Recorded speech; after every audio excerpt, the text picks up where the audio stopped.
Hi guys, we just need a couple minutes for Mott to come. Welcome.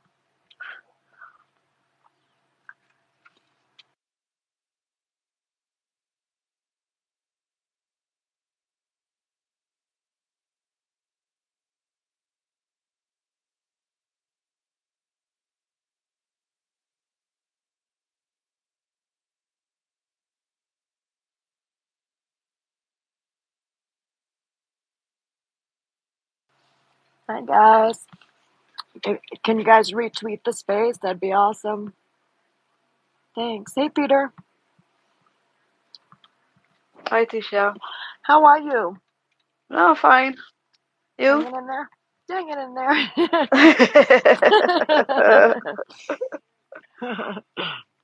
I had the road to East Company,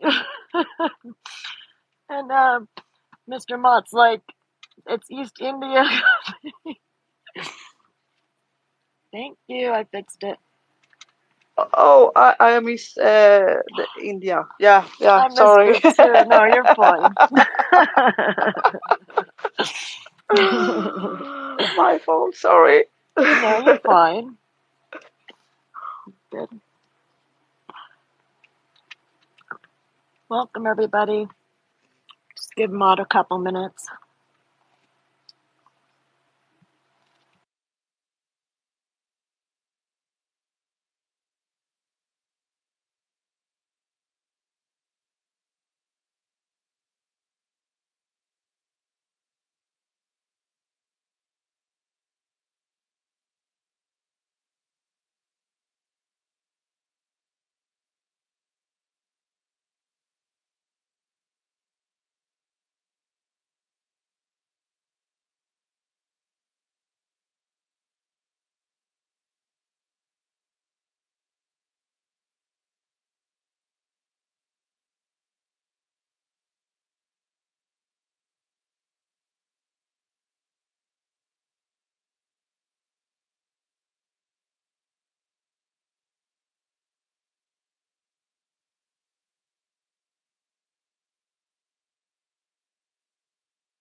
You connected, Mr. Mott? Good day, good morning, Good good afternoon. afternoon, and good evening. It's 22, 17, 18, 17, 17 Mordor time, as dear Miss Yosi would have said. You know, the Mordor thing it is a big thing, and it's getting closer and closer. People are starting to recognize, Soros and the what he really is all about, and who is his boss or handler and so on. So yeah, we are getting there, and I'm so excited because, well, this first one is a warm up and a tribute, of course. The whole series of historical spaces we will run together with Tisha and sort of the old guard, original gangster crew, whatever we should call it. It's a little bit of a new setup, and I guess it will be quite a mix from Swedish and US people when we get it up and running. Uh, we will have later on some really great US speakers, but today, Tish, it's more or less like, talk a little bit about Josie now when we have managed maybe to grieve and get a little bit of distance from our connector, the most important role that Yosi had in the first series of this. This will never have happened without her. Simple as that. And for that, I am her forever thankful. This is important. Tish, maybe you want to, Sure. Yeah, so Mr. Mott asked me he introduced me to Josie, and we actually knew each other already, which was kind of funny when we met. Mott introduced us, and I was like, Josie? She's like, yeah. And we started talking and became friends that way. And she will be sorely missed. There's no question. Yep, that is. I usually don't get emotional, but in this case, because this is also the reason we were waiting a little bit with the spaces, it breaks my heart, but it is what it is, and we both know, Tish, both you and me, and of course the secretary who's been hanging out with Josie, like we all know that she would push us to do this. Oh, absolutely. There's no question that she would want us to do this. We know that. Yeah. So I am sitting on her co-host spot right now. In that perspective, she joined every space, she co-hosted, she invited people, she was on the DM like a squirrel on caffeine overdose, and messaging people all around, and getting things up and running and so on. So this time I hope that we will, and it made the connection, this effort from Yosi. Lots of Swedish people got the hang of the US people, and vice versa, of course. So in that perspective, you get quite a different X feed. You get new information. You will be able to discuss and comment on each other's X posts and so on. And this is the way it has to happen. We can drag along and do our separate spaces, but we will never see the big picture, as the oligarchy always have done. These people, they are globetrotters, both physically and of course knowledge, in knowledge. That's how they operate. They don't see the boundaries, the borders, nation against nation. We will talk a lot about that when we get to the let's call it the essence of it. How long has this been going on? Are we still doing the same thing? Or is it still the same oligarchy? What does history tell us? What is the modus operandi?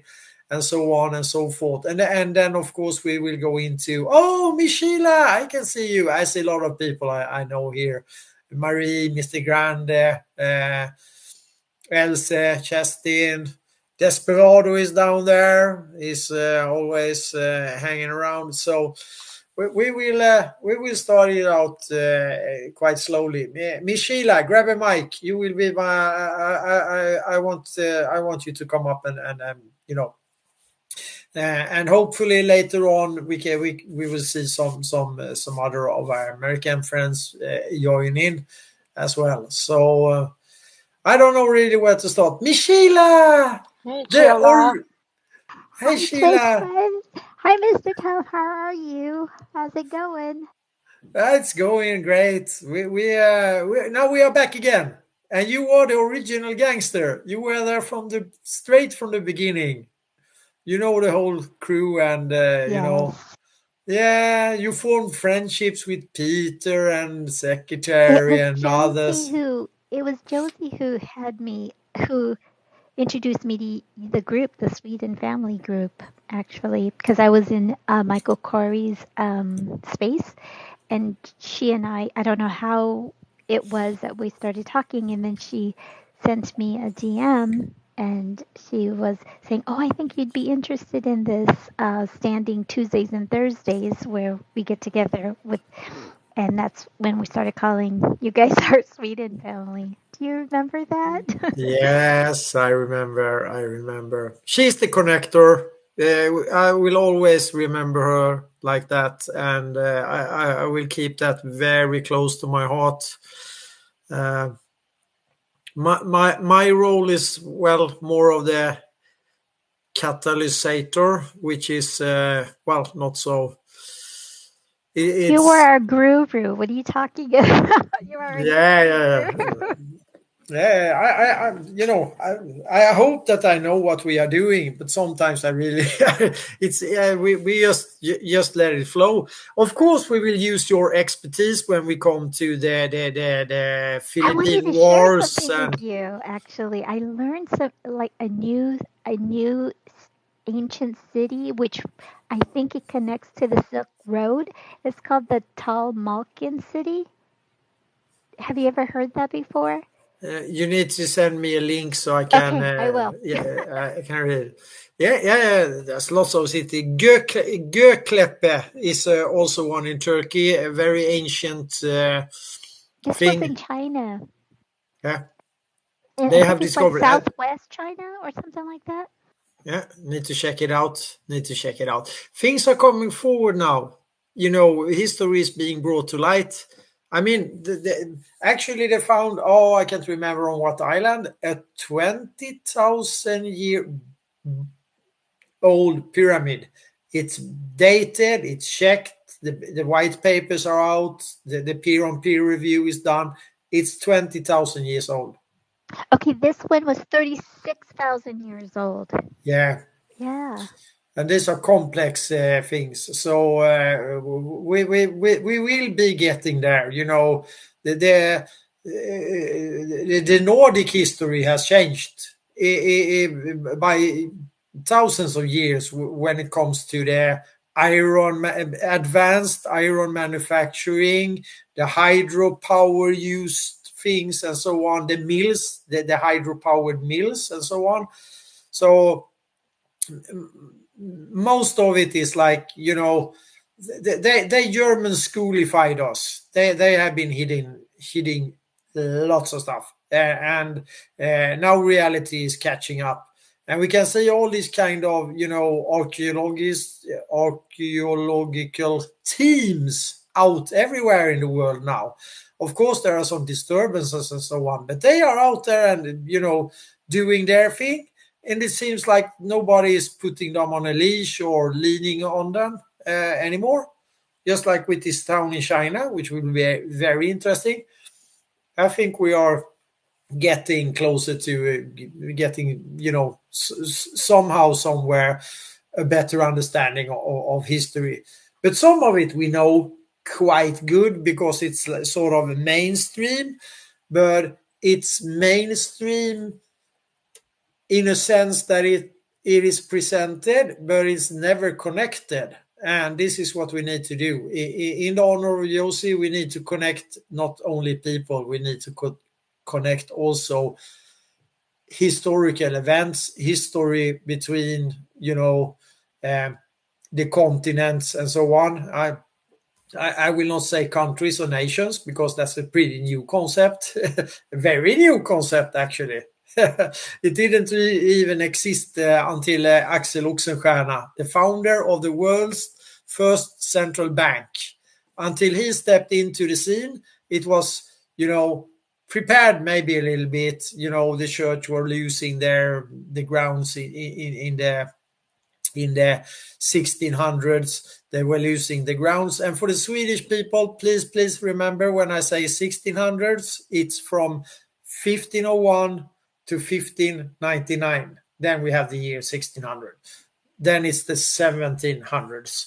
So this is also how they confuse us with language. We actually not between the English speaking and the Nordic speaking, and even some other countries. I'm not sure about the French. They are actually doing the same as the Swedes, I guess, from what I can remember, and some other countries. So when we are talking about 1 century, we are actually, misinterpreting each other, which is a bad thing, and I think that's intentional. So when the Swedes say, "Oh, it was in the 1900s," they mean from 1901 to 1999.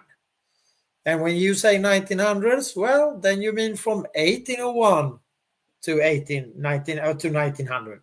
So that can sometimes be confusing, and probably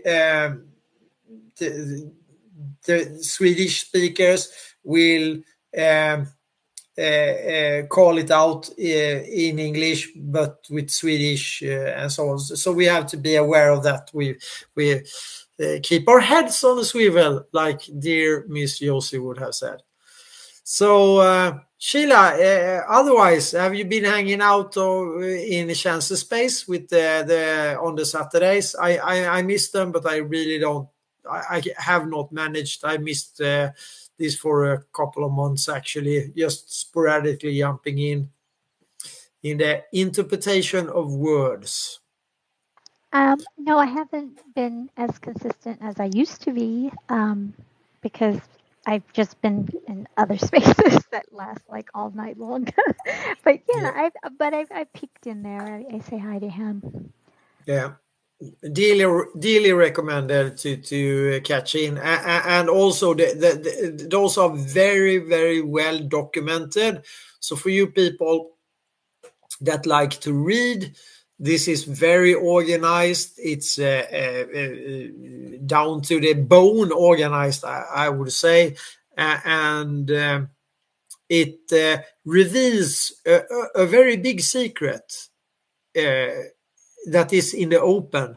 That is how they have changed the meaning of words during the centuries that have passed by. And this is also very important because in the context with the things that we will discuss, some of the concepts or events or description of events will be meaning something total different when they were written than how we interpret those words, even in English. So it is kind of strange actually how abused it has been. So these guys on Saturdays, they are really digging into and they are buying up all kinds of literature, especially the Black's Law and so forth, to be able to compare how misinterpreted the words are, and that's also the title of the space. So I hope that we can get Mr. Chance in here and do a promo for that, for you guys that are really nerdy on words and so on. And it also gives you, well, some kind of orientation. They sort of sprang out of the original historical spaces.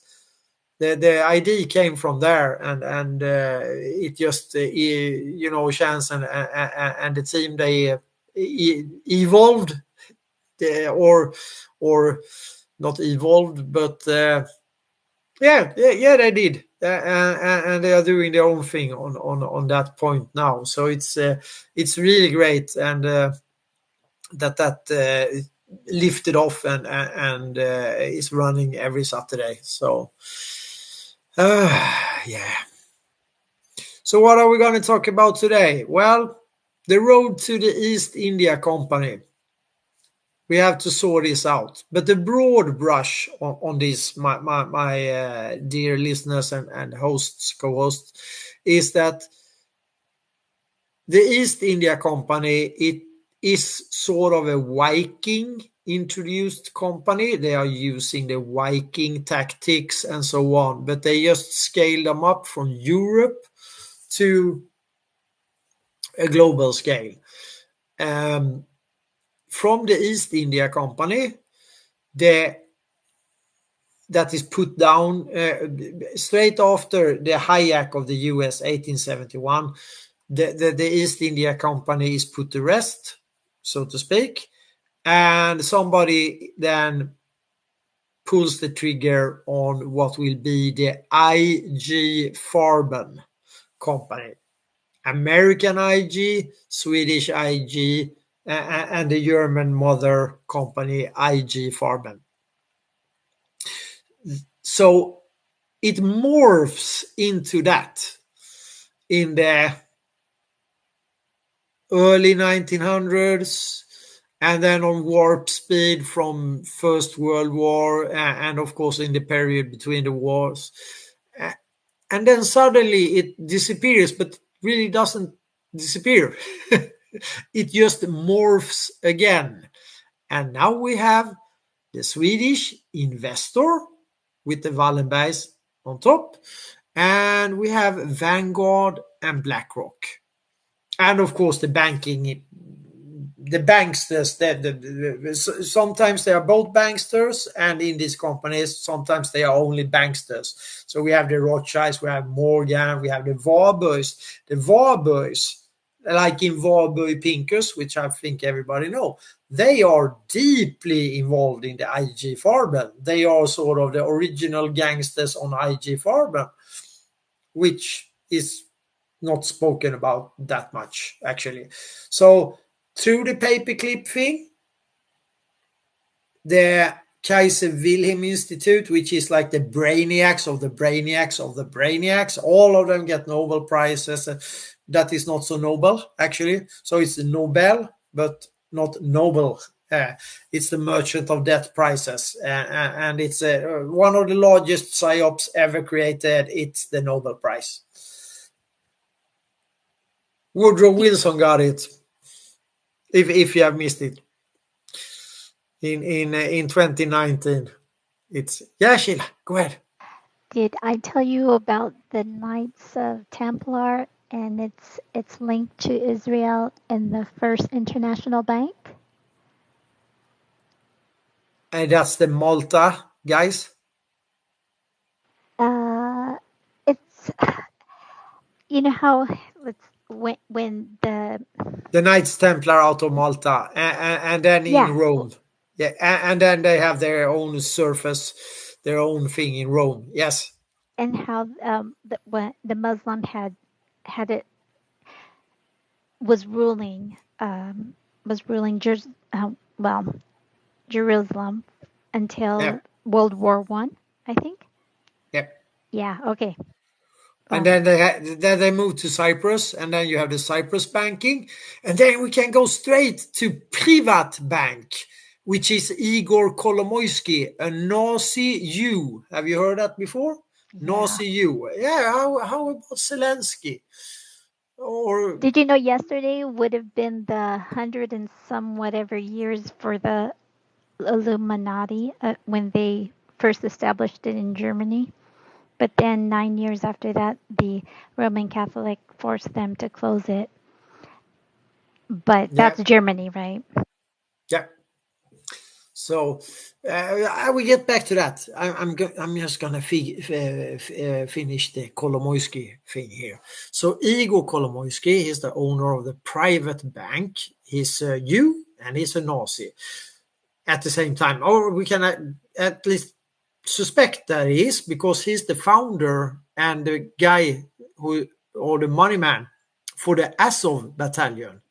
And he's also, by accident, coincidence, he's also the guy that financed the TV show where the Nazi Jew or whatever he is, Mr. Zelensky, or President Zelensky, we should say.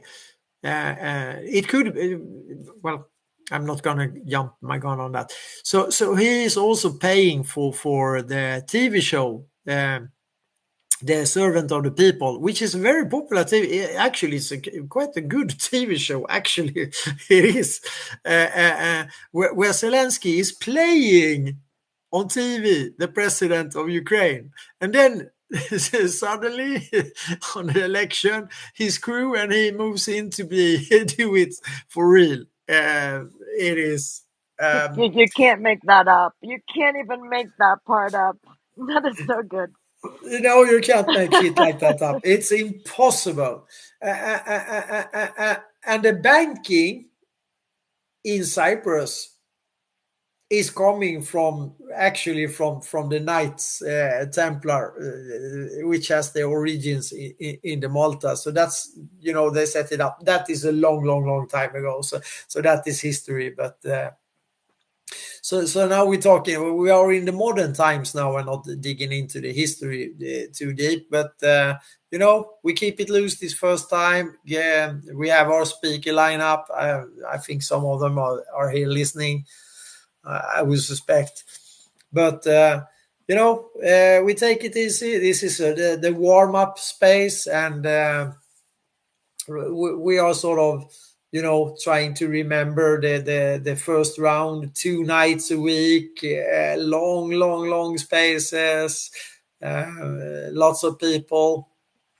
Hope that Mr. Voice is coming in as well. I hope he's got the invitation. I will actually send him one, but so we are, we keep it loose until we get into the forth and back ones. We are in no rush. We will this is the startup, just to get you acquainted with what we have done before and so on. And please, if you are not following each other, Alvin, I see you down there. Nice to see you, sir. Please follow each other, because if you are here, you are part of history, and not only the history that have been, in the history that will be created in the future, because there are a limited amount of people that really will dig into this and try to talk. Oh, Mama Beer, welcome. To try to dig into it, to get the view of things, how they not are, and make up their own minds by critical thinking. This is the one that have been stolen from us by the Prussian school. The Prussian school actually was very important. It started out in the early 1900s and fully implemented in the German society in 1871 or 1870. Doesn't really matter, because that is the one of the more important tools to keep the public unknowing. That is one of the most important tools. It took some years before it landed in the US, and there are the ones that were introducing it into the US. They actually went to be in the Senate and in the Supreme Court. There is a family there, a European family, that is very suspicious and have very strange ties to suspicious, let's call it suspicious religions, or even worse. So we will get into that. But the Prussian school, check it out. Do your homework on that, because that is one of the base cases. We will return to that and say, oh, it's the effect of the Prussian school, or German school, also called quite often. So, oh, Anja dropped. I saw her coming up before. Maybe she just hit the button. So, in that perspective, we need to be. No, we don't need to be, but we should maybe be aware of that when the postmodern school is added up on top of the German school, the non-boomer generations, they have a really hard time in school. The school is not. Some schools are quite okay still, but mainly the teachers have been themselves Germany schoolified, if you want to put it like that, and therefore the predictions from, let's call it, knowledgeable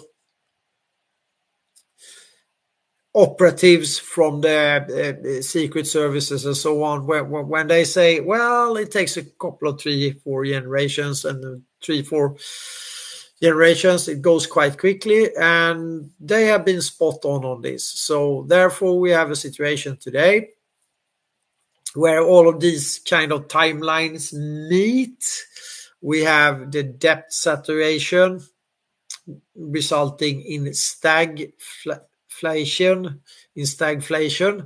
which will be causing a whole lot of turbulence. I saw some really bad figures coming up now.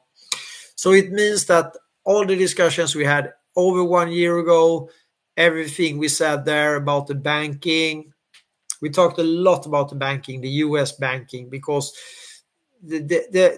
for you Swedes that don't know, we will always, when we get to that period, we can see how the US people, they struggled to get a banking system out of the grip of the oligarchy, and they were hit heavily every time, and more than that. But they really made a good effort. But still, in 1930, Christmas Eve, more or less, day before Christmas Eve, Woodrow Wilson signed the Fed documents. And there we have the Warburgs, we have the Schiffs, we have Morgan, we have all of these people, the Jekyll Island crew, more or less. The Titanic was already submerged so that the Fed could emerge. We have a situation where the First World War has to be false flag, more or less, kicked off. And then the very interesting period will come after the First World War. So we are far from it right now. And hopefully, Tisha, we could start with not with the Longobards, but in the, let's call it, since you are from Lombardy, you have your, I figure that we spend a little bit extra on that today. And Alexander the Great, of course, as well. So I'm not sure which way to go, but the word bank, my dear friends, is from the word bänk, which Tolkien knew very well. Bänk means bench. It's not more complicated than that. The money trade back in the day, in the year of 300, 400, 500 after Christ, or after year 0, they were having their places where they exchanged gold for silver and so on. It was a good market for the, and this is happening in Venice, and that Venice is in the Lombardy. And now I should bring my maps around. Possibly can. Yeah, I could bring a map to the Jumbotron. Why shouldn't I? Tish, are you happy with being a good old Viking, maybe? Yes, actually, I'm excited that that I'm a Viking. I tell everybody, I'm a Viking, right? Because Mott said so. Lombardy. I'm from Lombardy. Yeah, that is from the Longobards. And what was it? The first bank was what? Well, there was a banking before that, but this is the first time where the word for bank or bench or bank is sort of settled and gains traction. Let's see if I have one of those. Give me a minute. You mentioned Alexander the Great. Did you know he have you ever heard of the city in ancient Greek called Smyrna? Smyrna? Does that sound familiar? One more time. Oh, Mr. Voice is here. Brian, get a mic. The Hey, OG. Brian.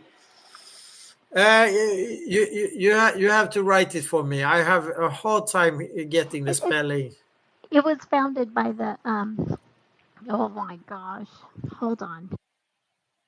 Anyway, Alexander the Great, because you mentioned it, he rebuilt this city. Let me find out the culture, and it's where it's part of the Bible. I think they mentioned it in the Bible, but it's now the Izmir, Turkey. Yeah, in Turkey. Yeah. Yes. I remember that, Sheila. I know what you mean. Yeah, let's get it up there. Oh, it's my longboard. How do you pronounce that? Here we go. Mr. Mott, Secretary, Miss Sheila, Miss Tisha Lee. Hello there. It is so good to hear from you all.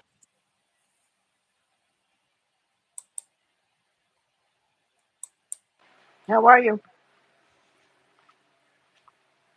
Well, it's a nice, beautiful, hot sunny day. And if I was doing any better, I might have to take something for it. Yep, I'm doing pretty good. How are you? I hope that all is well so far. Very good. I hope Mott didn't lose his mic. Did you lose your mic, Mott? No. You good? I'm okay. It's just silence, Tisha. Oh, I'm just trying to get. pulling up the map of Lombardy. Yeah, but I cannot. Why can't I post it? Maybe I.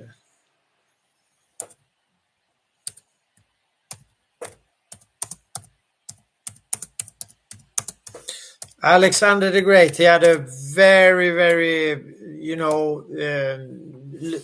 he was, not long lived, but he had a very, very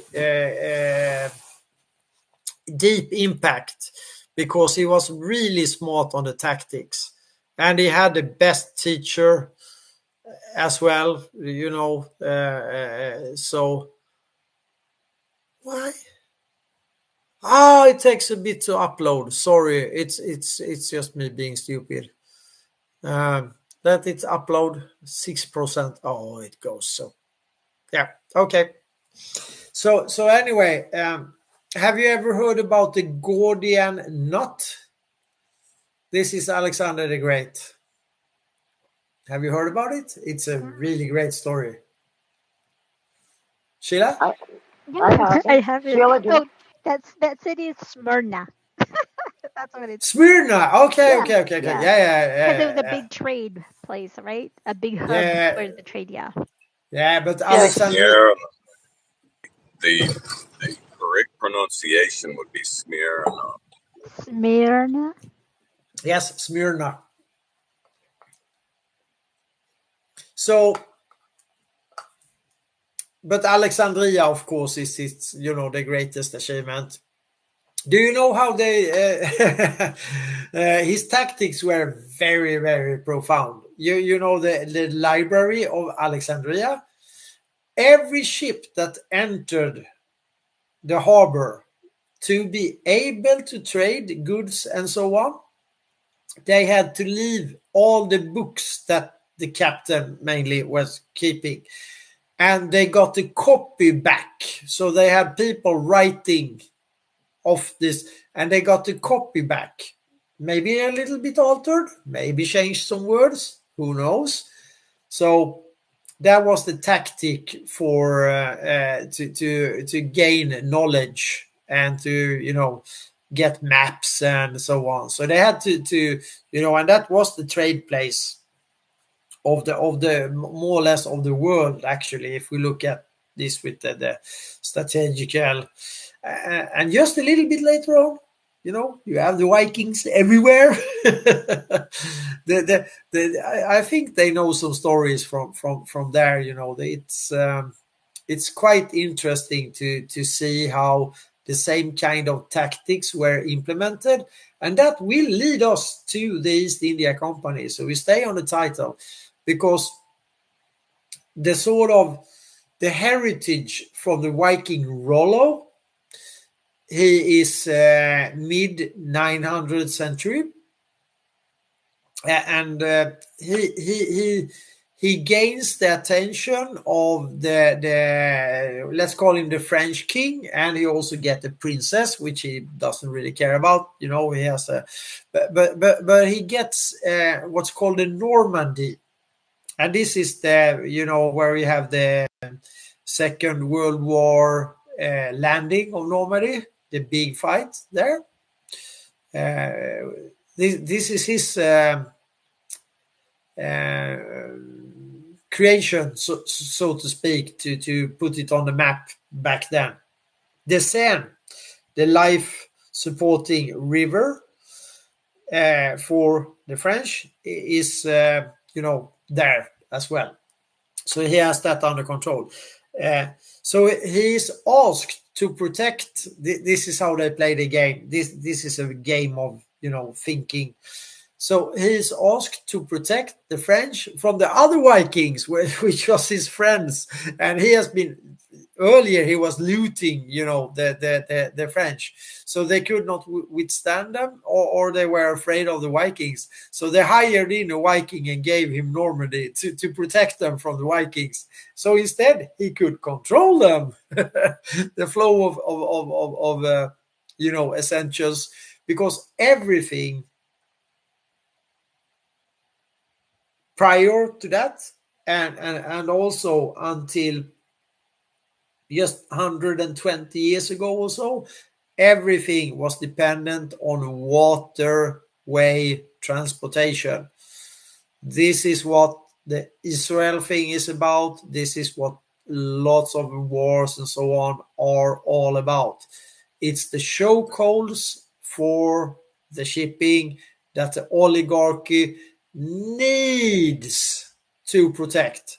And also the trouble will for them when the land transportation, meaning railroads, they also need to control that. So now they have two things to control.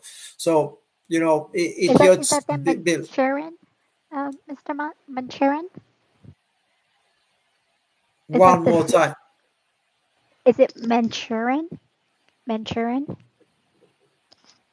The railroad you were saying? It's in Normandy, you mean, or? Oh no, I was saying like in China, the Manchurian. Manchurian. Yeah, okay. Yeah. We'll get into that, but we leave that for now, and it will be very interesting to read about it. So we'll get to it, but maybe not today. But I will read up on it. It's 36,000 years documented. The Chinese is an old town, old culture. So does it connect to the Nordic countries? I thought it did. Yeah, but they have documented it a little bit better than most countries, what we call countries today. So that region is we know too little. And we have from the secretary, and now I'm uploaded. Boom, here we go. We have a 10-minute map. So you can return to it, but it's about the Longobards. So the Longobards are asked by a infiltrator called Arminius in Roman, Hermann's Denkmal in German. There's actually a statue of him and a little bit of a, let's call it a remembrance area in Germany. So in the year 1414, he gets the Swedish Vikings, called the Longobards, to join him to throw out the Romans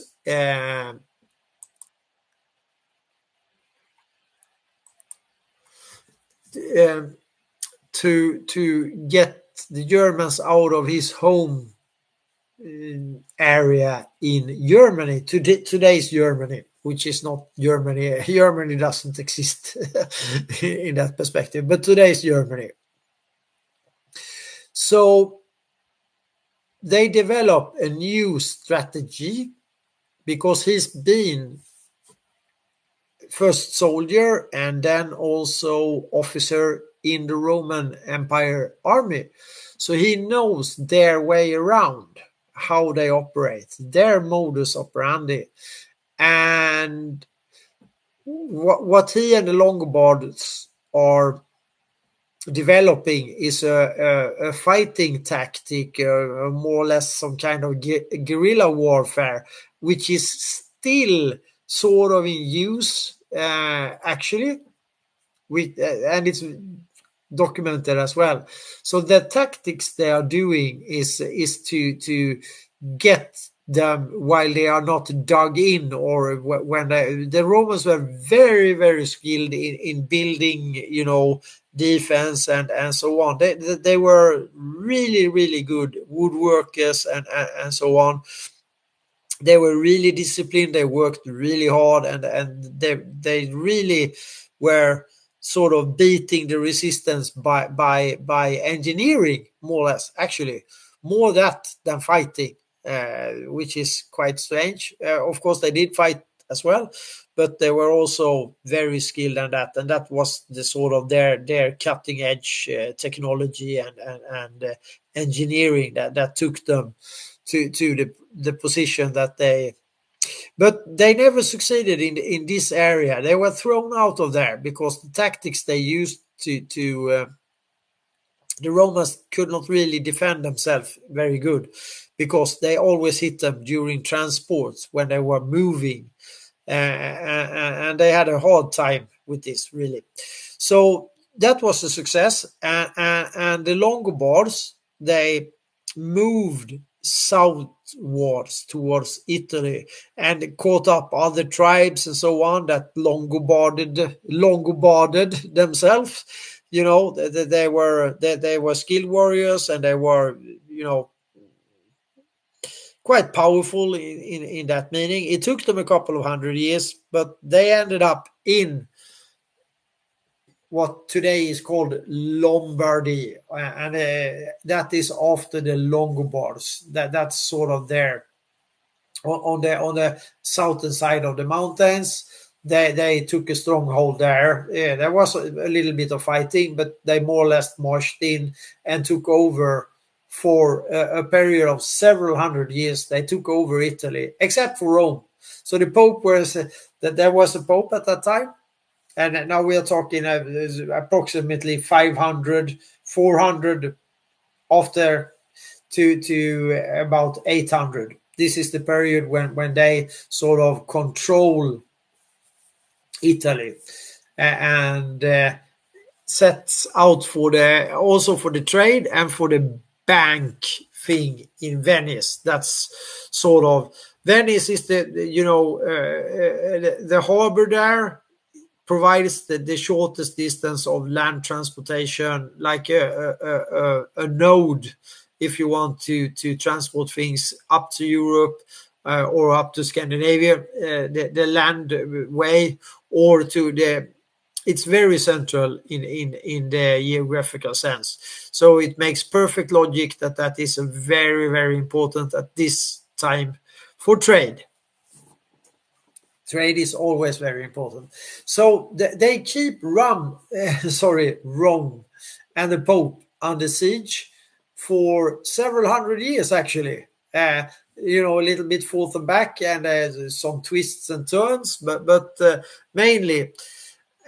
And then just a little bit later on, at around year 800, the very well known Charlemagne, he and the family of Pippin, Lord of the Rings reference again, they strike a deal with the Pope, and they are also have been preparing for a long time. And this is the first time that we see, let's call it, the heavy armored horse knights fighting machine. So they are pretty innovative, and this forces the Longobards to they are defeated, and it goes a little bit forth and back, but it ends up with some kind of a ceasefire, and the Longobards have to give up lots of their powers. But by this time, they have been there for several hundred years, so they have sort of, been woven into the society. But the Longobard laws and rules and so on were very prominent outside of the city of Rome. for a long time, and they still stick there. And that's where Tisha has her heritage, from the Lombardy. So that is quite amazing, actually, when we found that out. Exciting. I thought it was very exciting to find out I was a Viking. Yeah, or at least the Viking descendant, as Yeah. it is called. So now we are around year 800. Charlemagne has his, pretty good. He will expand his, kingdom quite a lot. And about the same time, the Vikings are all around, actually, surrounding this area as well. All the waterways, the trade, the Kiev, the Dnieper, the river that we're talking about now. This is why Putin is mentioning, Rurik and all this, to say, well, Russians, we are pretty much coming from Rurik. And Tucker Carlson is just confused, and I wonder what is he talking about. And well, the Ukraine flag is still blue and yellow, isn't it? They still have the lion on their SS troops that is being celebrated every year, and so on and so on. And the three crowns are ever so visible there. So we have there is a lot of Sweden in Swedish interests, as it's called, or more or less Swedish oligarchy interest. The corporation, Sweden, the corporation, the base case of corporation. When a country, as we call them these days, become a corporation, I think Sweden is a very good example of that. This is what you're talking about when it comes to Washington, D.C. and so on. So even back in the day, they were very, very focused, the Vikings, the 800, the 900, and the 1000th century, and the 1100th century as well, on getting control over the trade routes to be able to charge tariffs and so on and so on. They were really successful in this. We even had something called the Vaeringer Guard. That was actually the protection for the emperor of Constantinople.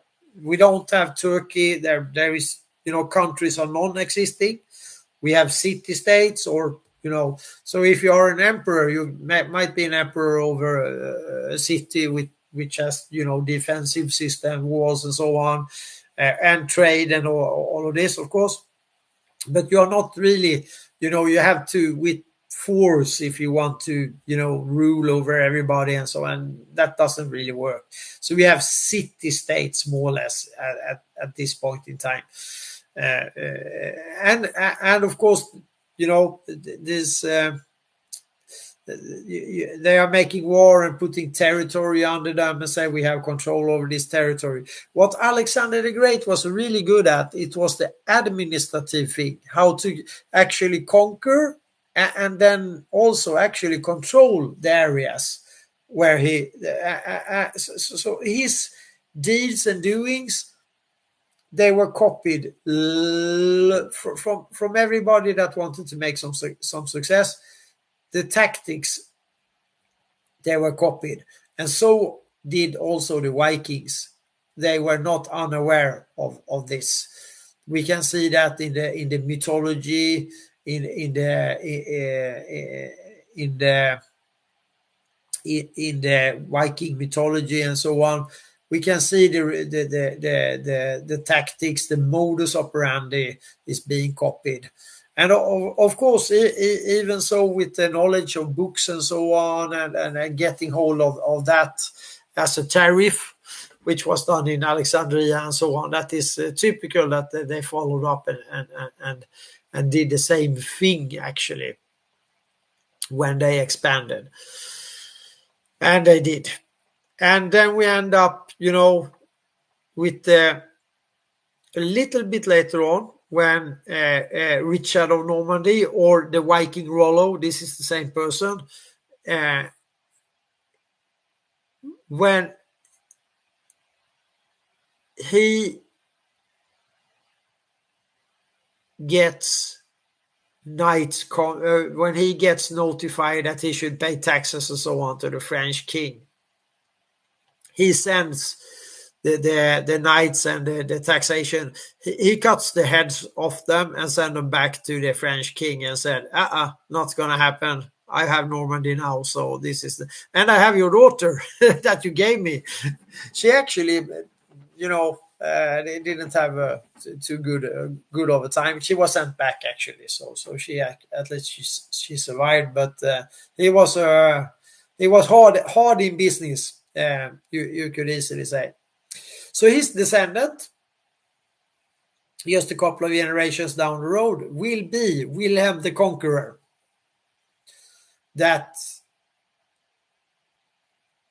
defeats the quite a temporary, you could say, a temporary own governance of the British Islands, because up to the year of 300, circa, the Romans were holding the British Islands, because they understood, of course, this Normandy and the British Island, you have the English Channel. This is the chokehold that they need, for shipping.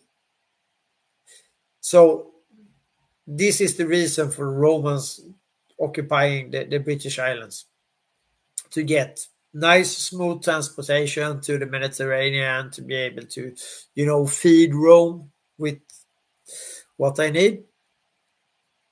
And of course, for the benefits of the trade and tariffs. So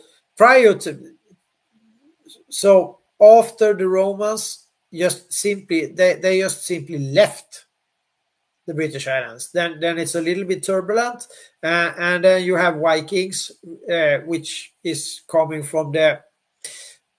We suspect that there were. This is a little bit speculative, but we suspect. It's not really speculative, but they were having a center in the south of Sweden called Uppåkra, where these Vikings that actually held York and all of this, for many years. It's just up to 968, something like that, when one Viking there called Bloodbeard, he makes a mistake and get killed, and there is a temporary takeover from the let's call it the British blue blood or whatever in this case. So it's just a little bit down the line, then William the Conqueror, the son of William Longsword, who is the son of Rollo or Richard of Normandy, and I think there's one, two. I think there is maybe some other in between there, but straight descendant from Richard of Normandy. He conquers the British Islands together with another Viking that goes there at the same time. That is called Harald Hårdråde. And in Hardråde, I think it's the pronunciation. He also attacks the British Islands and claiming the crown there as well. But he gets killed, and that is according to, mainstream history.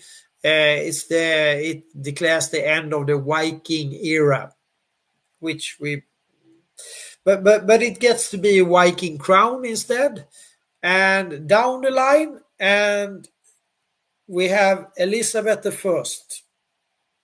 There are, of course, lots of forts and backs and fighting. We have the Crusades and all of this, to settle the game board. But the game board really changes. Well, it actually does change one more time, and that's in Venice as well, Tisha. Believe it or not. We have the Black Death in 1345. The Venice banking has bitten itself in the tail, so to speak, and they have borrowed out more money than they really had. And now we are talking about gold and so on. So they have lots of debt papers from all the European small kings everywhere, big kings somewhere, and this crusading that we talked about before with the Malta Knights and all of this, and Jerusalem has been going on, and it really has been expensive for. And the church, of course, is clapping their hands, and they are on the beneficiary side of this, the qui bono side. Besides, for all of this to happen, actually, the Vikings kidnapped the Pope in 1052 to 1053 to keep it under control. This is after the pornocracy, where where the ladies were running, blackmailing and running actually the Pope thing for quite a while. And this is in the 1000th century, I would say. So after the Longobards, then the Pope gained some traction, some power through Charlemagne, which is expanding, and the church is also expanding at the same rate, and they're trying to get rid of the heathens, the all kind of competition with the old gods and so on. This is Charlemagne is really going for it to get to the peasant beliefs and get that rooted out with the good help of the church. So at this point in time, in 1052, the Pope is back on track. The pornocracy is over, and he's kidnapped by the Vikings for a year, and then suddenly things are moving in a bit of another direction. There will be coming something that is called war popes. They have their own armies and so on, and doing nefarious things, especially to Finland, actually, and that is setting the table for the retake of the British Islands and putting the Viking crown in place in the UK. And also, at the very beginning of this, William the Conqueror, he shapes the city of London.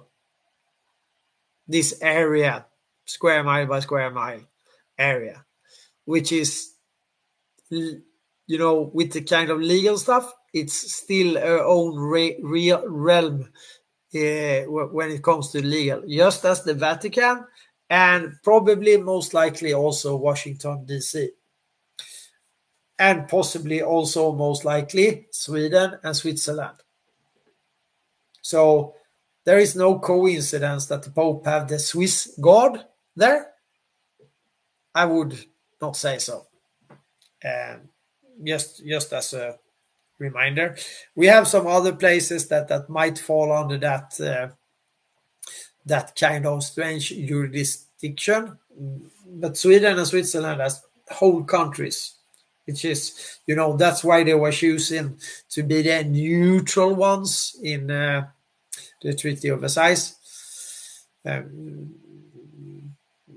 which is new history in 1814, 1850. It's very strange, all these kind of moves, actually. But anyway, so William the Conqueror, he sets up the city of London, and in 1345 we have the first bank crisis, which speculative probably caused also the Black Death, which took out about 20-30% of the European and Scandinavian population. It wiped them out. And Most likely it was an event to cover up that the banking system that had grown at that point in time were collapsing. And it's not so far-fetched, because the trade through Venice and to China, the Chinese wanted silver and they paid with gold. So it was a very good business, because, the different set of values. It's very strange. And more or less allegedly, or almost documented, you could say, the Black Death was introduced from and taken from the Asia to intentionally to we cannot know, but speculative. It just came so precisely. The coincidence is too much of a coincidence. You could speculate, but so Europe survives that. And in the year of 1600, the descendant of Rollo the Viking, Richard of Normandy, same person, is Elizabeth I. And she hands the grant to the East India Company, which will grow to be the largest ever military private organization. It's a corporation. It's a corporation that also, just a few years down the line, the Swedes create the Peace of Westphalia after the 30 years of war that they've been waging on the rest of Europe. So, and they were winning. This has to do with tactics, with the lightweight cannons, with Gustav II, the warrior king.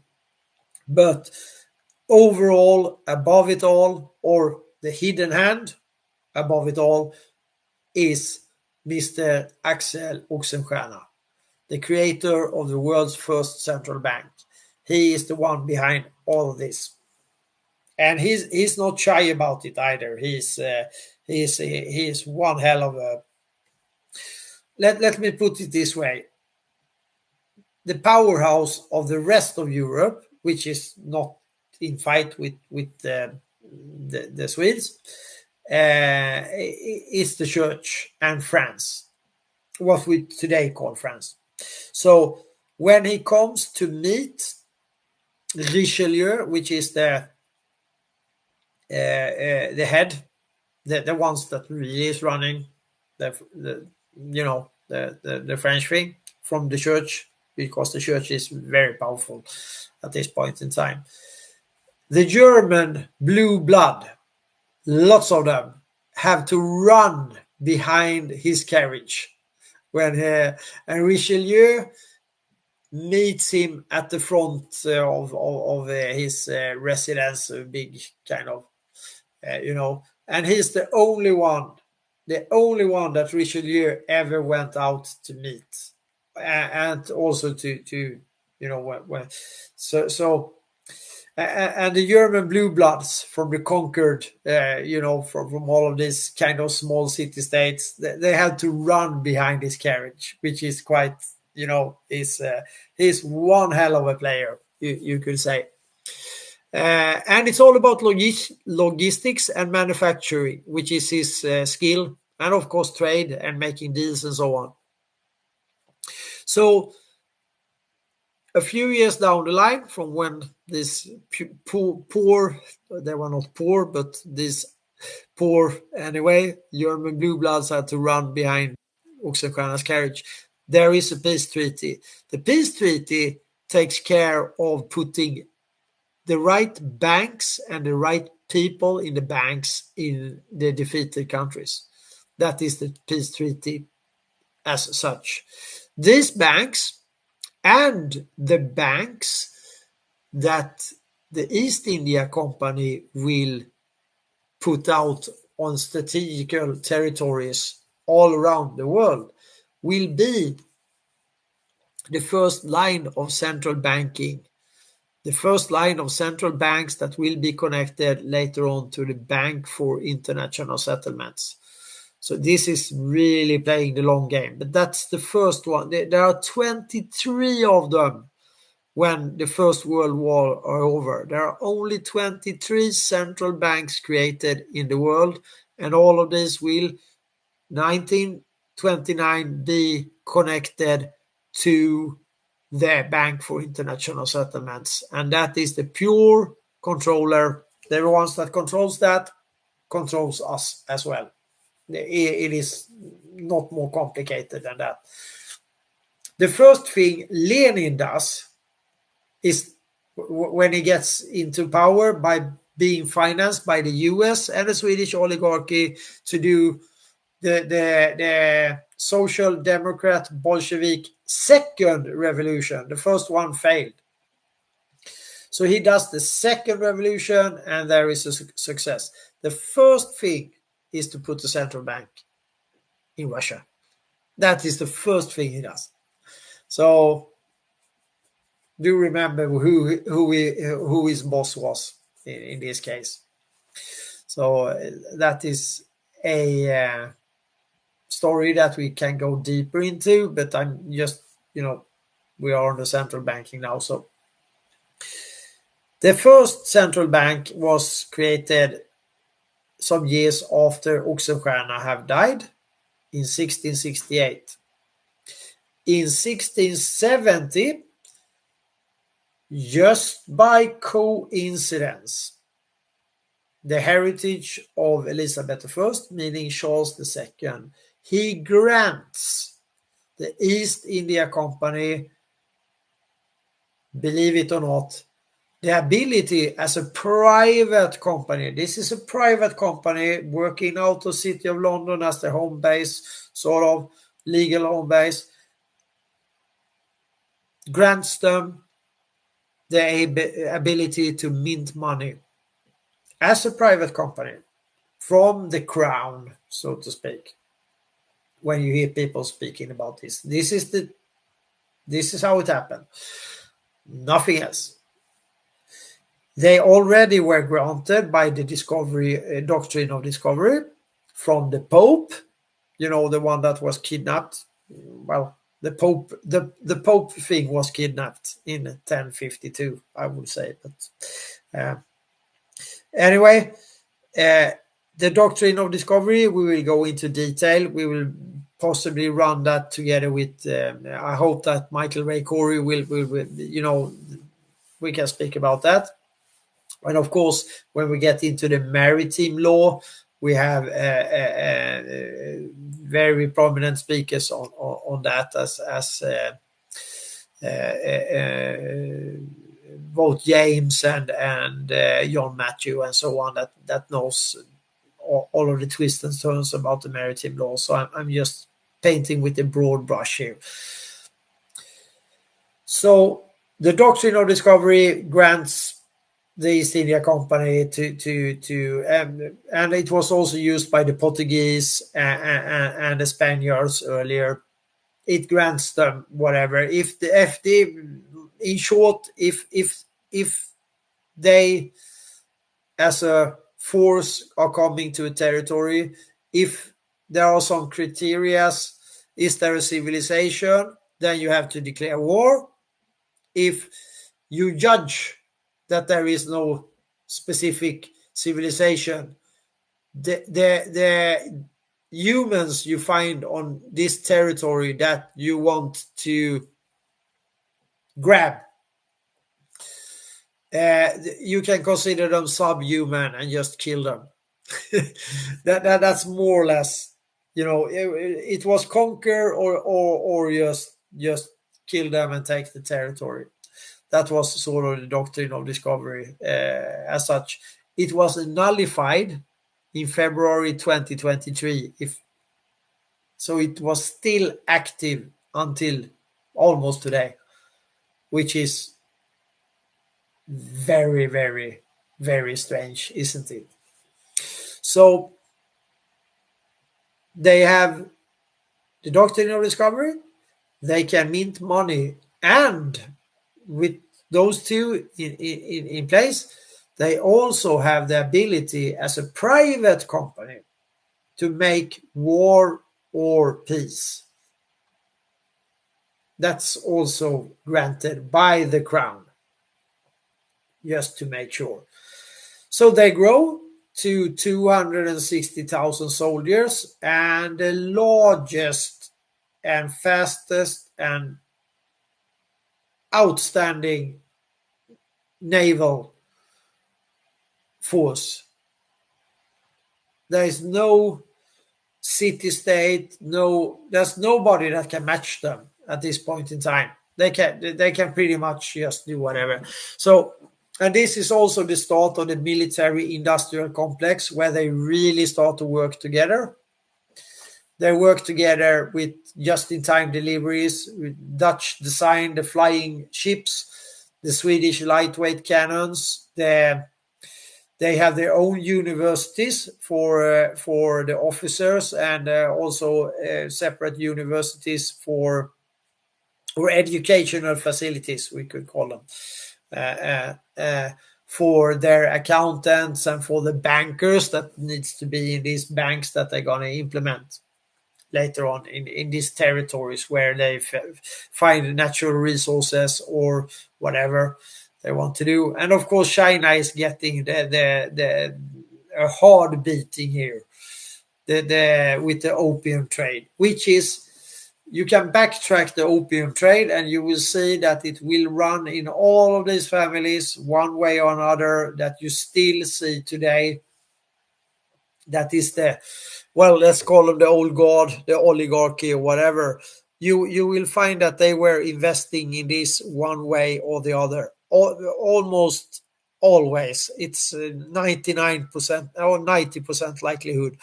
So some of them made their fortunes in another way, but sort of the most of them were involved in this one way or another by the heritage. So this is a very, very expensive time, but it ends, now we are full circle around. It ends very abruptly 1874, because at that point in time, mission is completed. The banks are in place, so now they need to switch over to another currency, because the pound sterling, which is coming out of the second central bank in the world, formed in 1694 within the borders of the city of London, in that legal juridical realm.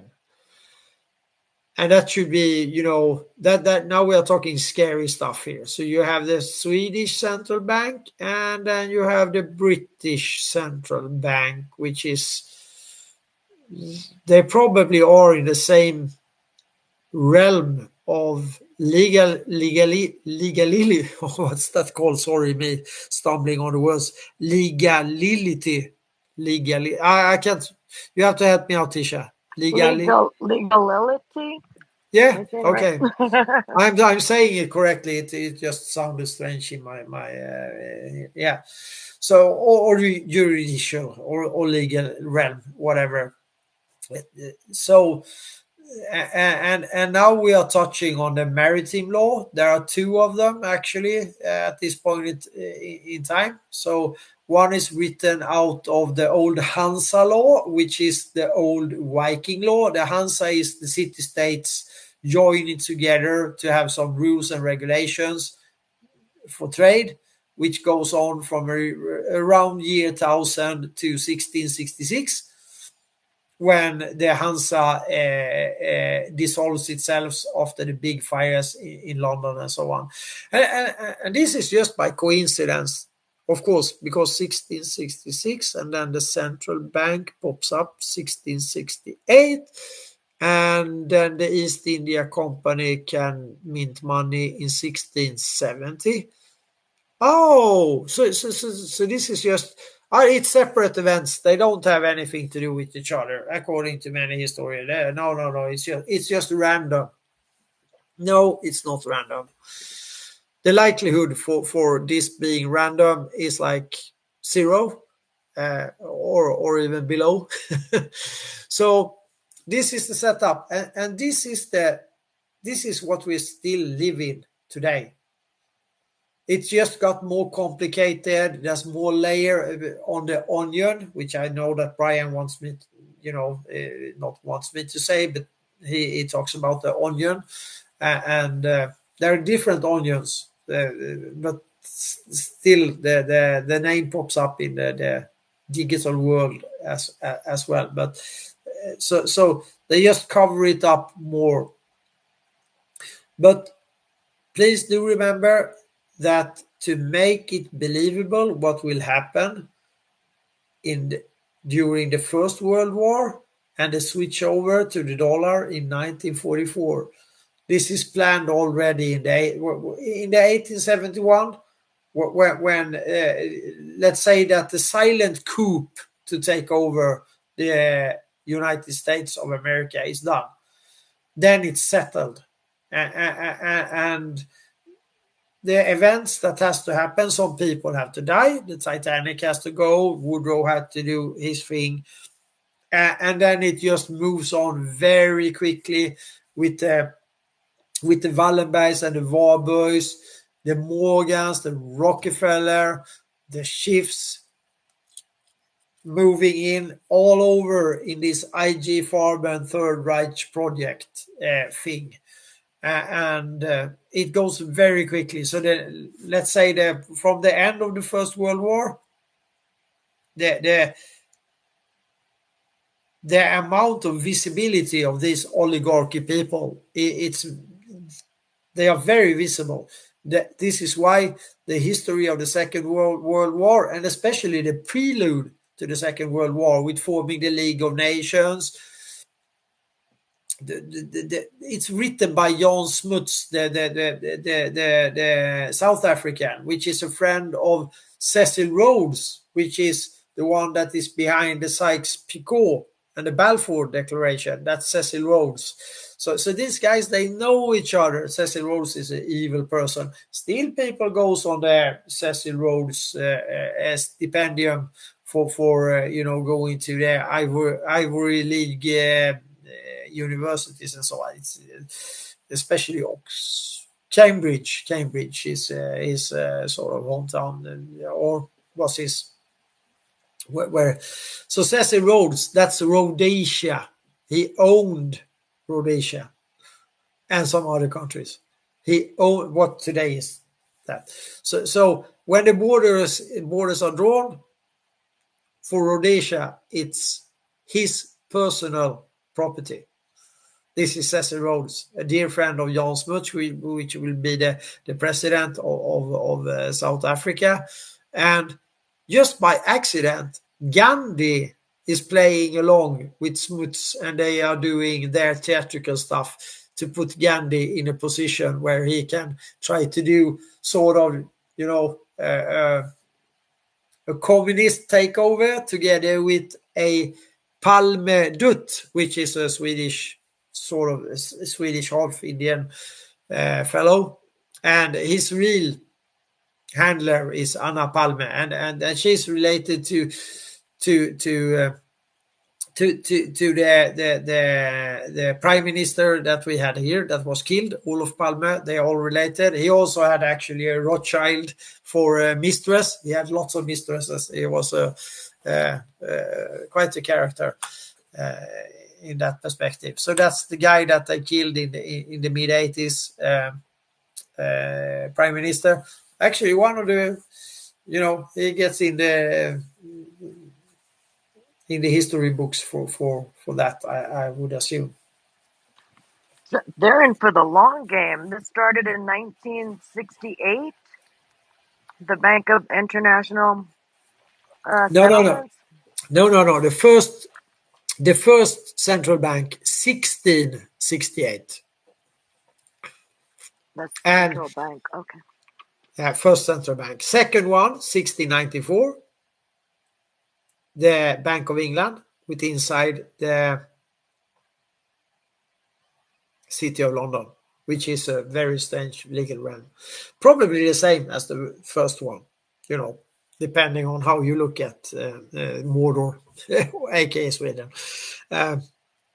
which is not really Mordor because it's the big forest where Bombadil can hide. Nobody can touch him. Nobody can reach him there because he was first. He was there first. Tolkien, he knew this very well. If I knew it, Tolkien knew it, okay? If I can knew it, he could know it. So, because he was living in it. We will get to Tolkien later. So, in 1929, the Bank for International Settlements is formed by Wallenbergs and associates that have reformed the German banking system. And then just a few years later, some people have to die. So just a few years later, they put the guy with the little mustache in place, which is the right hand, Mr. Hermann Göring, that we talked about. I know you read up on this, Tisha, with the story of Göring. So it goes hand in hand. And of course, the United Nations is formed prior to this, but it's called the League of Nations. And this is where we connect with this Jan Smuts guy, who is a friend of Cecil Rhodes. And he's also writing the rules and regulations for this. And we have the Nansen passports, and we have all of this kind of what today is sort of the nefarious organizations that is, well, they have not done anything good for humanity. You can say that. Really, they haven't. It's oligarchy tools, more or less. Just as the Nobel Prize or all of this. So, It's Mr. shocking. Voice. It's shocking how old it's gone. Go ahead, Brian. Well, I just wanted to make mention. I didn't want to stop him. He's on a roll. But you got to the 1800s and then 1820, and then you skipped right on forward. I thought I might just drop this right in the middle of it, considering it's, they put information in the darndest places, and I like the way they write things. Actually, I don't. I don't like the way they write things, but it's quite hilarious. Just quickly here, entertain me this one portion. It says here, Vice President Johnson assumed presidency in 1963 after President Kennedy was assassinated the following year. Johnson was elected to the presidency in a landslide. I would love to know exactly how many people voted after that assassination versus before it. But winning the largest share of the popular vote for the Democrat Party in history. I love the way that they write this one part about this. The Democrat Party, they never let a crisis go to waste. The Democratic liberals, the Stasi. It says here, winning the largest share of the popular vote for the Democrat Party in history and the highest for any candidate since the advent of widespread popular elections in the 1820s.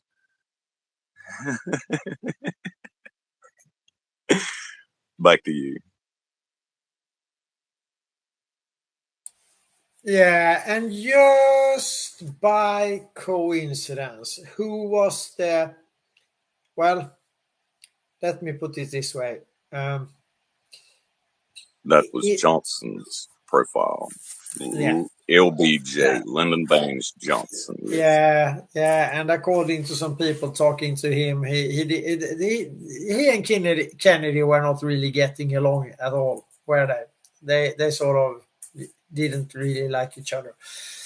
So at the top of this investigation of the Kennedy murder, killing, the cold-blooded killing of somebody that actually managed to get 4.6 billion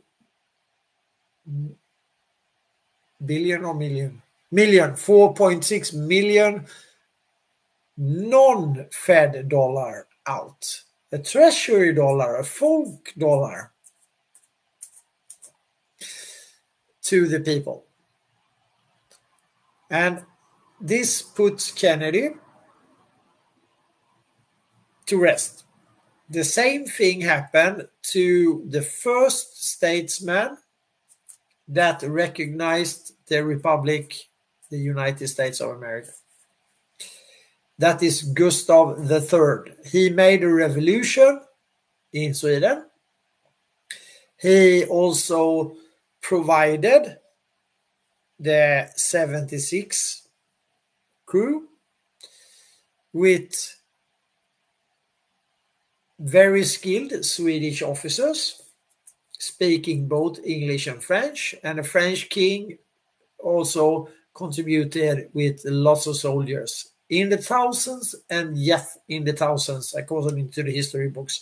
And they probably wear the blue and yellow uniforms because we can see that in some paintings and so on. They pop up, but I really would like to hear from some American people that have dug into this, because I don't find too much about it, but I think we will.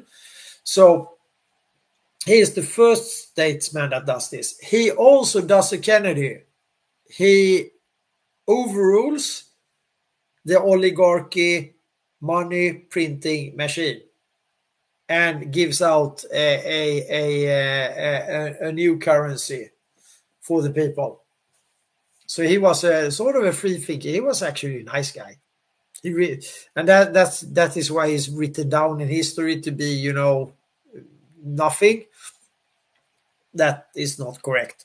So he gets killed a few years after he issues, not actually, maybe not even a few years. Just after he is providing a non-oligarchy method of payment. So the likeliness, the similarity between him and Kennedy, though it's 1794 when they kill him. And he had to do a revolution, a coup d'etat, to gain his power as a king. It was oligarchy run through and through this country at that moment, as it had been always. But yeah. So, and that brings us back to the East India Company, which sets off actually the Boston Tea Party. That's the East India Company. If you have missed it, that's the spark. That's the spark that sets off the 1776. That's the East India Company. And of course, we shall not forget Delaware, which used to be New Sweden, the first state to be a state, to form a state. And also the place where all the big companies, except for Elon, because he has pulled himself out of Delaware. All the big corps are registered in Delaware because of the legal. So, and that's New Sweden. It changed name, but it's still blue and yellow, just as in Ukraine. It might have changed name, but it's blue and yellow, under control, I would say. But that's a little bit speculative. But we can go down that road. Brian, I see you hand up. It can be my screen that is messing with me, but please go ahead. It is. It's your screen messing with you.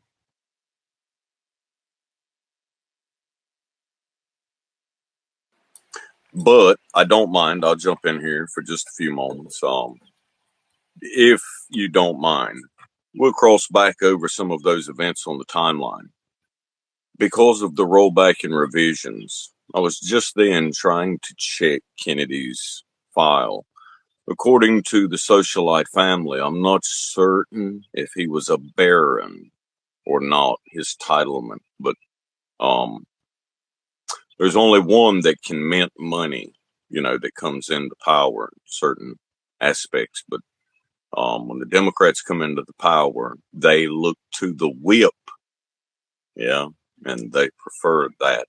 So I'm always got my eye on the Speaker of the House or whoever's in there at the time that has the most control of finances. That's the golden ticket key there. But when I look back over those events and those moments to compare some of those profiles and line them up, the Trump organization, he took over his father's organization in 71. But when his father was in charge of the organization, they were taken under investigation. The Senate put them under investigation from 57 to 61. Then there was the assassination of Kennedy, and Lyndon Baines Johnson took over in 1965. The Fair Housing Act was signed by the Democrat Party and the Trump administration, which they stated they both thought they had won that fight, which they gave them tools to. And then when looking over Lyndon Baines Johnson's profile, the man that signed in Medicaid and Medicare, Trump was there at the time in 71. And when the biggest civil rights movements of all time began to happen, being the driver of those, the forerunner for the SEC and all things legally around New York at the time, he was one of the biggest heads that controlled the investors.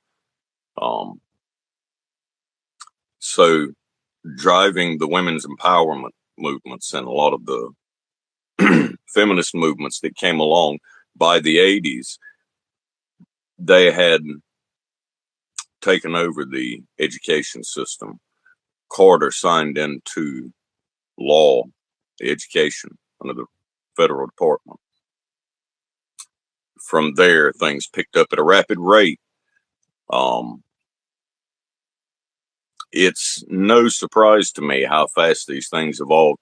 But looking back over these things, from 1921, when the white papers went out and the certain measurements that were taken, the rollback and revisions concerning the criminal code back then caused a war that left many, many, many casualties, many broken nations, 2 world wars. Now we've seen those same revisions rolled back again. 100 years to the date, 2021, the white papers went out again. I'm in shock, that they've done it again, yet again, knowing what it meant last time, Mr. Mott, knowing what it meant last time and seeing where it's at this time. Far, far, far more people here this time than there was then. And I don't think it'll take nowhere near as long this time for it to get going. But, the sentiments of a depression are looming in the balance here as they're weighing that up. It's running up to it with the inflation rates. So they've known exactly what they've been doing the entire time. Many of these things could have been stopped. Yeah. So I'll stop. But Of course, they have been knowing this. I mean, and you mentioned 71, and that is, this big movement. It is also to cover up one of the most, get that one in swing, because that same year you have French warships in American harbors with loaded guns and getting their gold back. This is when de Gaulle goes head to head, President de Gaulle of France. He goes head to head with the Fed. Because so just going to throw out there right away really quickly, just a question, a little inside joke between me and you. How long for Zimbabwe? They just got approved. They actually went in and looked at their vault and checked their gold like they did America here at Fort Knox so many years ago, back then, the 70s. They come out and laughed about it and said, yeah, we're good. we're still laughing about that, right? But they just checked Zimbabwe's. Did you see that? And they gave them the thumbs up, right? How long would they last, Mark? Come on, tell me. Be honest. They will not last especially long. Actually, that is it's just that's just theater. It doesn't really work that way. But of course, the oligarchy sits on this. We might, when we're talking about gold, we might mention just as a teaser, the largest gold heist ever is 500 tons of gold. 500 tons. That is the kickback from Lenin and his crew to Sweden, or to the Swedish oligarchs. That gold just vanishes. It gets the re-stamped, as far as we know, and then it just disappears. Nobody really knows where it went. I think the biggest kicker in the equation to me, and you're right, it does just seem to vanish, but I don't think that it just vanishes actually. No. I actually think that it goes into the technology. You know, they've tried to pin the silver market into a corner many times, and gold, but silver being a bang on go-to. The military uses a lot of it, you know, especially in technology. So the need for gold and silver, and you know, for this to go into technology and to be able to buy gold standard technology, now we're buying people, because people have been subjected to the interest rate of what is the asset class. We all know that gold and silver and like land, these things can't manage themselves. So the asset class has now become people. They buy and sell the asset class. I just read an article, Mott. Did you hear that BlackRock is just, wait a minute, let me stage this one time. Let me just stage this. Last year, Oracle sunk $1.9 billion into a cybersecurity school and firm in Saudi Arabia. Now, this year, Saudi... Okay. Yeah. So Saudi Arabia is, but now they are joining BRICS, whatever that means, because this is still the possibility of a psyop within the psyop. The old guard might as well be in that, and as you know, we have discussed Peter Thiel with regards of the BRICS thing. But it seems like it has changed to something else. I really hope that. It has. I was expecting that. It's going to evolve again every 4 years with the halving event. It's so shocking. Well, not shocking to me, actually, that they put the halving event just at the presidency role. At each election, there's a halving event. Yep. Every April of election year is a halving event every 4 years, which Bitcoin is set, and the pro rates of it are set to go up to 2140. They've already worked the math out that far, sir. That's how well I know it. I already know the math on it myself. But just to say, between me and you here, Saudi Arabia just pumped $40 billion into Horowitz, Silicon Valley, with new management teams there and new consultant firms picking up the measures, Deloitte and Monitor, and what is it? There's oh gosh, you just got a huge upgrade. What is that one firm? I'll think of it in a moment. But anyway, they pumped $40 billion into Silicon Valley. Now BlackRock, Saudi Arabia just paid BlackRock $5 billion to move a BlackRock asset management firm to Saudi Arabia to consult them. How about that? Yeah. Oh boy. if maybe, let's put it this way. Investor, Vanguard, BlackRock is the morphed result of IG Farm and Paperclip and plus, you know, all of the moves that are made to do that. If they are under the control of the real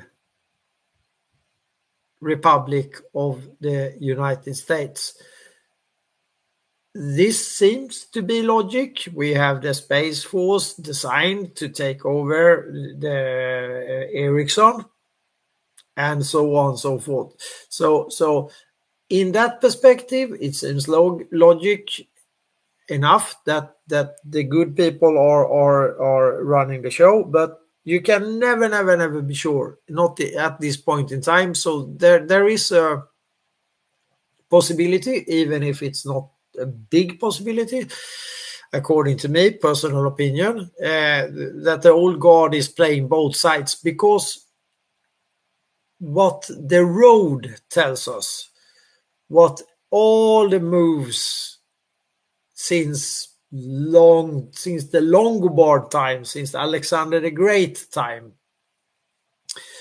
what it tells us is that the hidden hand, which is not so hidden because we are talking about them, it's not so hidden anymore, and it was not hidden when they formed the Bank for International Settlements and the Bretton Woods and all of this. It was not so hidden then, so we need to write that history correctly about the Second World War and the prelude to it. Many people are digging into this now, so it will come. It will come. So, and Microsoft being a brand new government contractor, did you know that they just secured a multi-billion-dollar deal to set up data center region in Thailand? Wow. The Five Eyes just expanding with you know, at will. yeah, It's just or yeah, let's you know, for anybody that is unacquainted with the Five Eyes, it's Canada, US, New Zealand, Australia, and which one is I'm missing? I'm missing one. Canada, US, UK, of course, UK. Yeah, it's too obvious. And the sixth eye, who provides the technology and some other stuff. And now we are on Crypto AG, which is old. That's the project Boris. So, and this intertwines with most of you guys probably listen to Colonel Towers. And she is the Gladio, digging into that. Very excited about that. And also the basis for the Gladio also is, of course, to information. And the basis for that is Crypto AG, which is actually old ASEA, and now with ASEA and later on Ericsson. Ericsson is actually the ones that are manufacturing these Enigma machines for Crypto AG. So there is a long story there, but it's the same oligarchs behind it. It's ASEA from the beginning, ASEA Cryptology, and then it morphs into Crypto AG. And now we are back to the fellow we didn't talk about, or the fellows actually, that were involved in this. With all the banking, these 500 tons of gold, that they might come in handy when you should expand the IG Farben to the American IG, taking over, you know, putting pressure on all other businesses. They are the big dragon at this point in time. So we have the British Bank of Nordic Commerce, which is the Wallenberg Bank, just another name. It merges into the Hambro Bank, but the Hambros are sort of, you know, they are actually related to So the Hambro kids are growing up at the Wallenbergs during the war, for example, and the wife of the Hambro is actually the ex-wife of the Wallenberg. They had a divorce there for some kind of reason, marrying a Hambro. So the Hambro Bank is essential. So is the Varberg Bank, the Kuhn and Loeb Bank, in this kind of financial thing that is setting up for creating the Second World War. This is just some name dropping. And this is the Varberg Bank is the big Swiss bank based in Switzerland. There is still a Varberg Bank, but there's also the UBS, which is the Varberg Bank as well. So, and you have Warburg Pincus, of course, in the States. And all of these banks are actively in all kinds of corners of the world, but of course, especially in the US.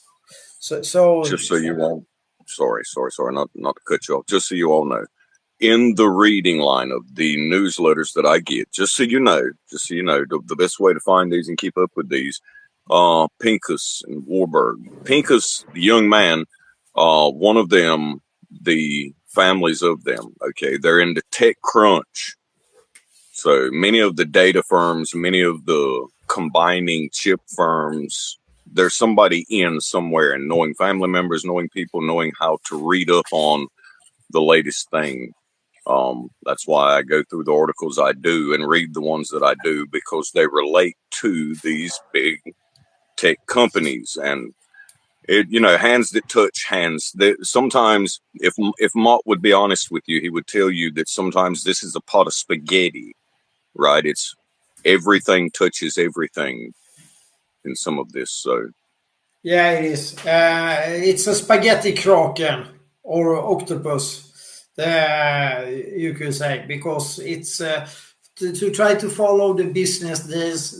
Actually, there were a couple of really, really good researchers from Holland that wrote the book, The Art of Cloaking, which describes the Wallenbergs and Warburgs and associates their business, Ford as well, their business dealings during this, the prelude and during the Second World War.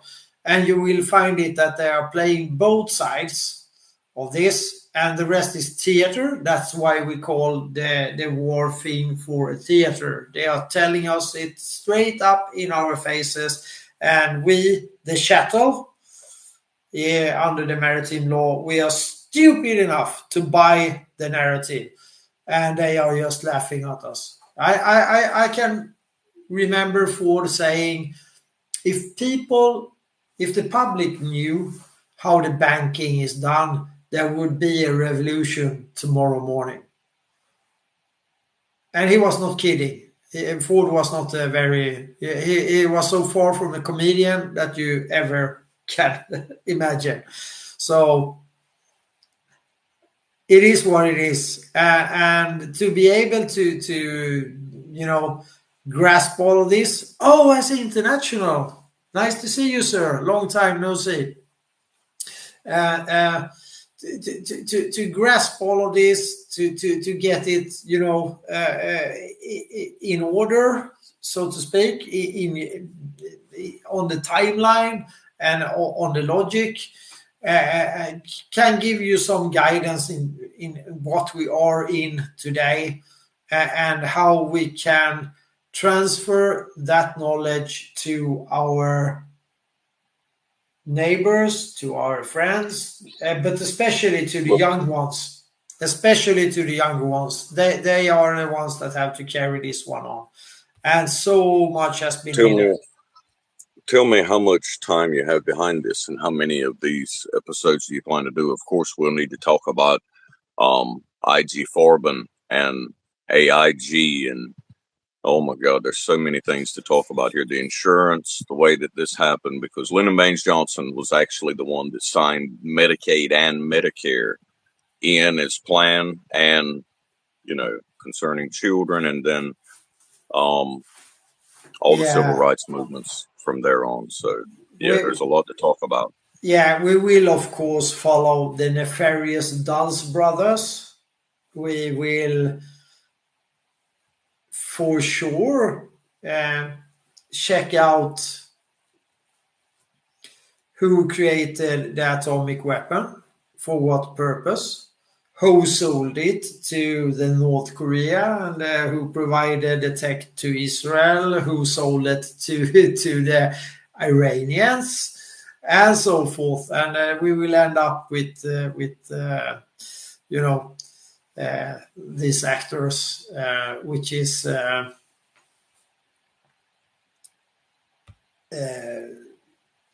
well, the Dulles brothers, they are in the midst of this, the whole period of time we are talking here. And guess who Kennedy fired? Guess who introduced MK Ultra? Guess who introduced to the Mockingbird media the conspiracy theoretical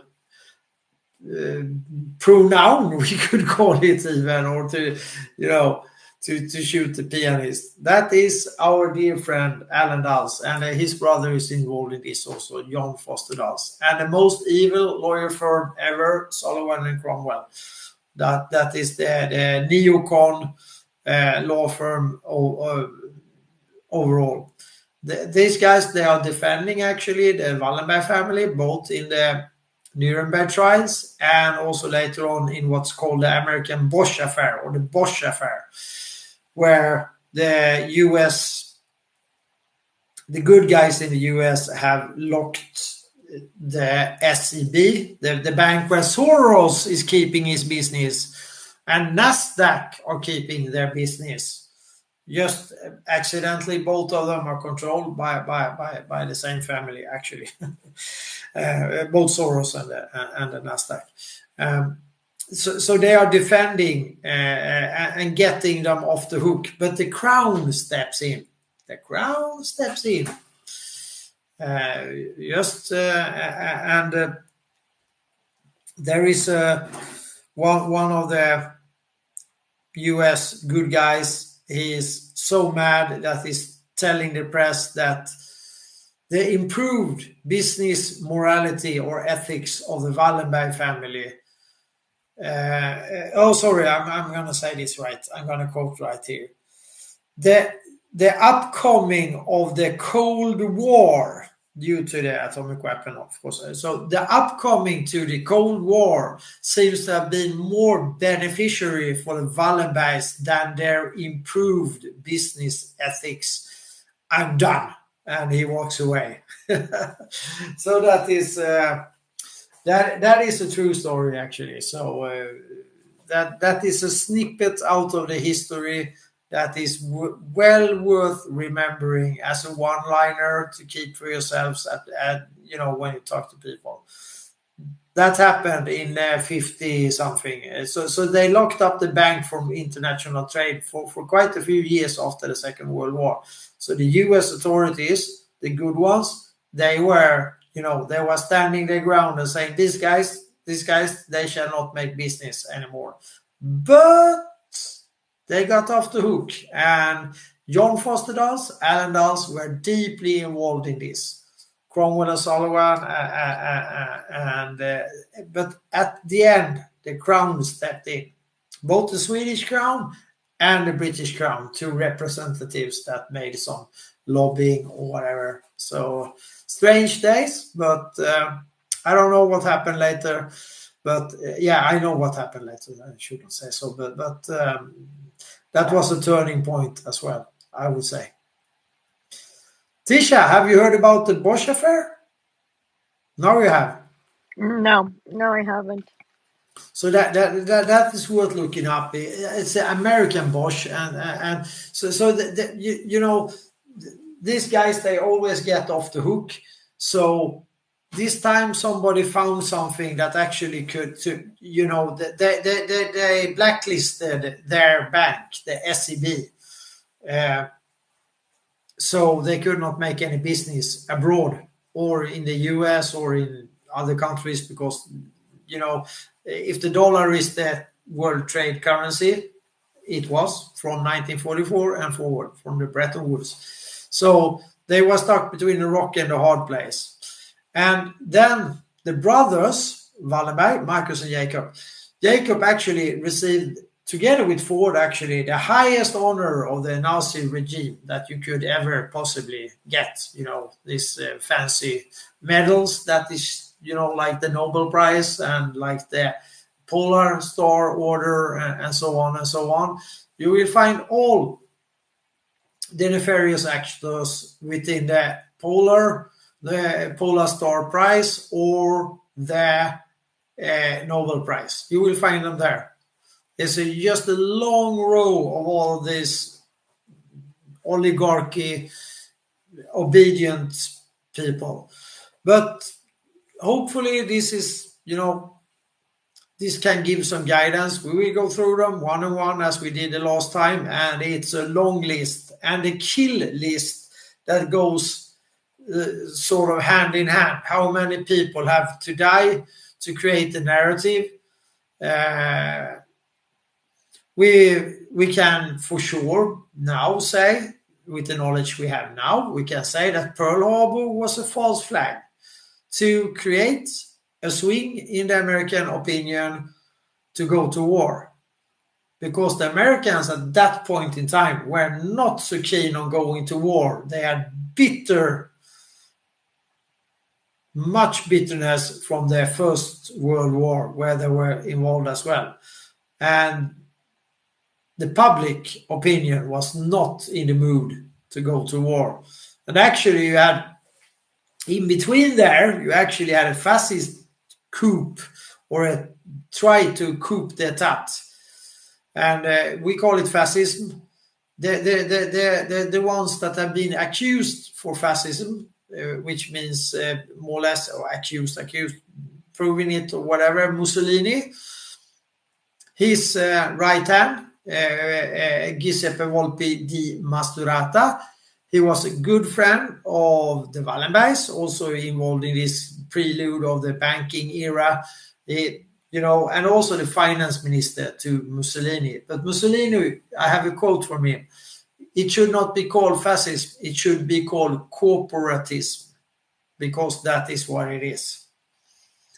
Do you have any idea, Mr. Mott, how smart, excuse me, sorry. Do you have any idea how smart they were back then, the 70s, and then coming into the 80s, the 60s and 70s? Let's say the Rockefellers, and coming along. Let's just say the mob, the mafia. Al Capone, many of these, the big wheels. Did you know that what they figured out? They were smart enough that what they figured out about dividends and the peacetime era that we were in, the banking runs that were being made, did you know that they figured out, they were smart enough then to start killing people and doing things a certain way because they knew that they had a limited window before the commodities race? Did you know that they were smart enough to think ahead and see that? Did you know that we've always known these things? And the biggest moves that they make are after those that could actually make the next steps. Yeah. It's incredible. It's incredible. It's not so incredible, actually, since the mob were very important for the, let's call it, the early Gladio operations, and also during the war. The U.S. Army collaborated quite a lot with the mob.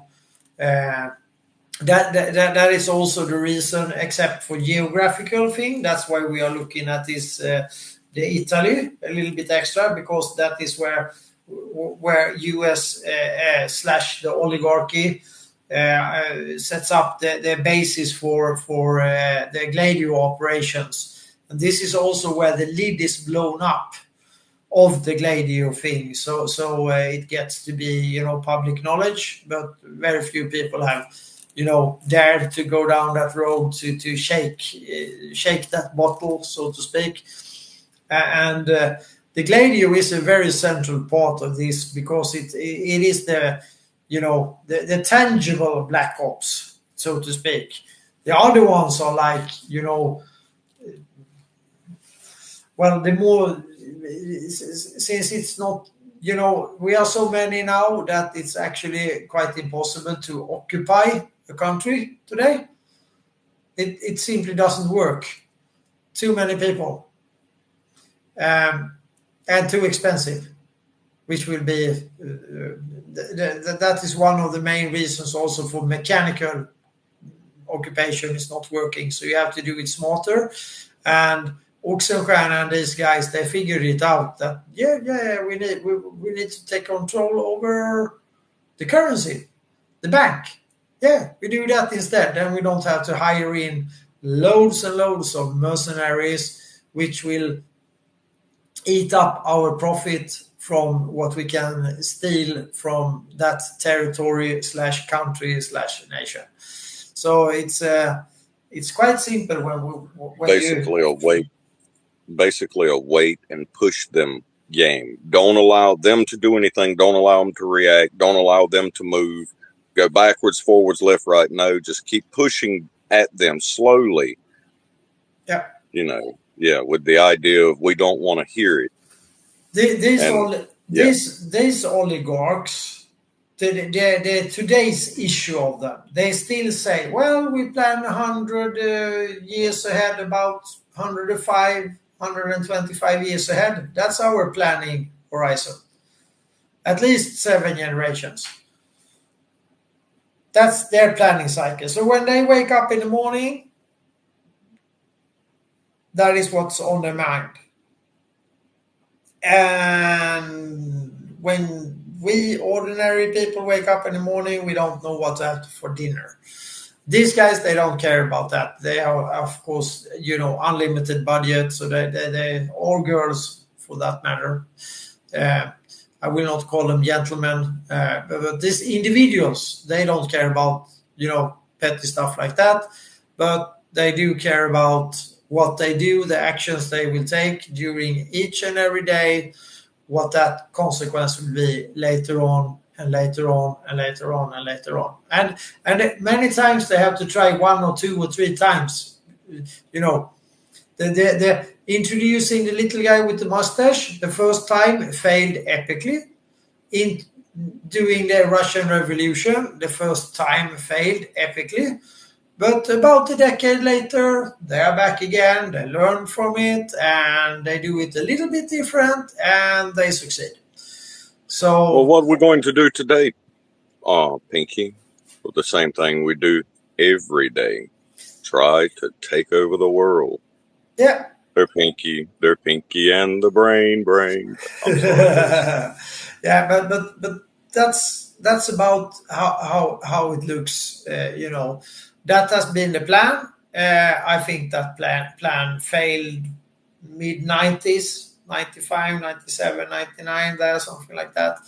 And now we are seeing this playing out. The only thing that we need to be worried about is that are they playing both sides this time as well?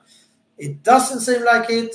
It's not very likely, but we need, as people, as ordinary people, we need to talk about it. We need to make awareness of it. And just by doing that, it's probably the best way of preventing it from happening. Because then the scrutineering of actions taken and so on will be very good. So I think it's from my personal point of view, all of these kind of strange psyops that we've been, forced through or received, still we have more people all around the world talking to each other, keeping an eye on things, researching, digging in. And so what we will provide, since you asked before, Mr. Voice, what we will provide in the forthcoming spaces is hopefully easy to understand history, we will be talking about more in detail of the topics that we have brought up in this kind of introduction space, or we could call it. And also very important today is that we will run this series of spaces in the memory and honor of Yosi, because that is very important, because that is the kind of information that she would, I hope, no, she would, I know it, that she would like us to bring to people. So we try to step it not too quickly. I And hope that we can talk about it and deduce these situations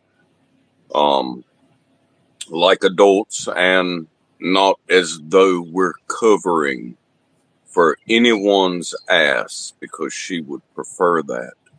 You know, exactly. I'm not here to cover for anyone. We weren't back then. We weren't there back then, whether it was my people, American people, whether it was German people, Switzerland people, Polish people, Australia. It doesn't matter.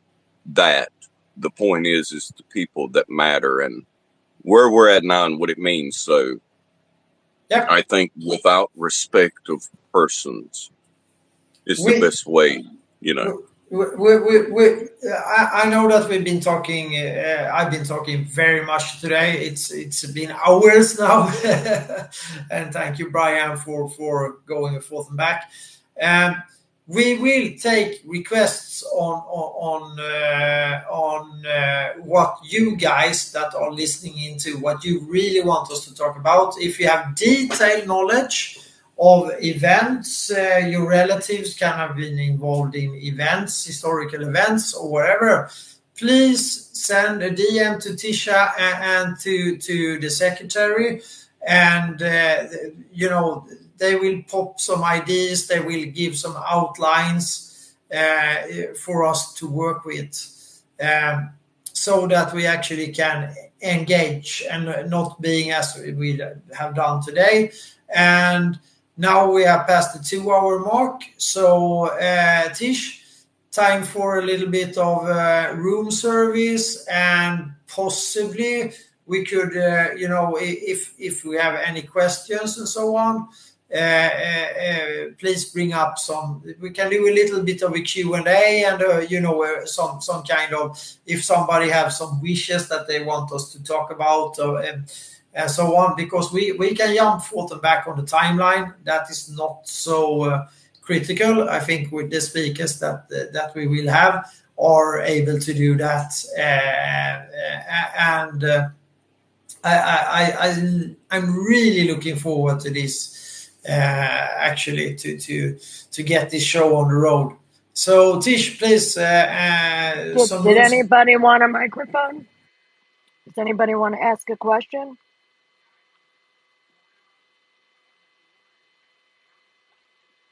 Okay. You want to follow Mr. Mott's secretary, and please retweet the space. Thank you.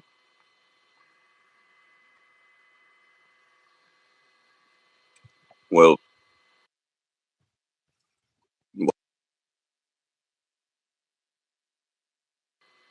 Did we lose you, Brian?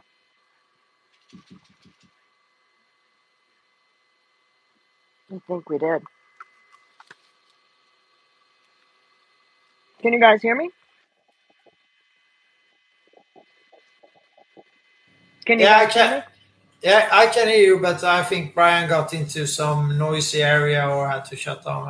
I'm not sure.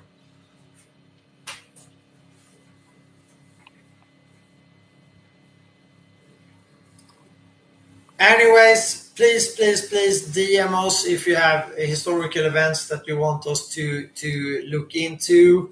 Don't be shy to get up and actually talk about it. I can see we have Skaldum here also. Very welcome to our Aussie friend. We will probably get in some Aussie people by that, and I really like that. So banking is of course central. So we will always return to the banking principles. Hold on. Yep. Pause real back there. Sorry, my mic started sticking. I had to go out and come back in. Hopefully they'll fix these. Hopefully they'll fix the platform, and we'll be able to move forward with better progress, and we can have more fluid conversation. I hate that I got cut off there, but this is in memory of Miss Josie, and I see that SK has a hand there. There's many questions that I have. Whether anybody else, if anybody in the audience has questions, that's perfectly fine. I would love it if anyone would ask questions about the history of, or if you want to know anything. I could care less about prior to 1900. It's great to know and it's good for study and knowledge, but I'm more concerned with the past 100 years and where I stand at right now, because it does affect us. We are on the turn of that 100-year plan, which means they'll be moving forward with the next plan, which they've saw through 2050. It's incredible at the rate they're thinking ahead of us. And I wanted to bring to light two things. I'll have to go back into my notes, my studies, and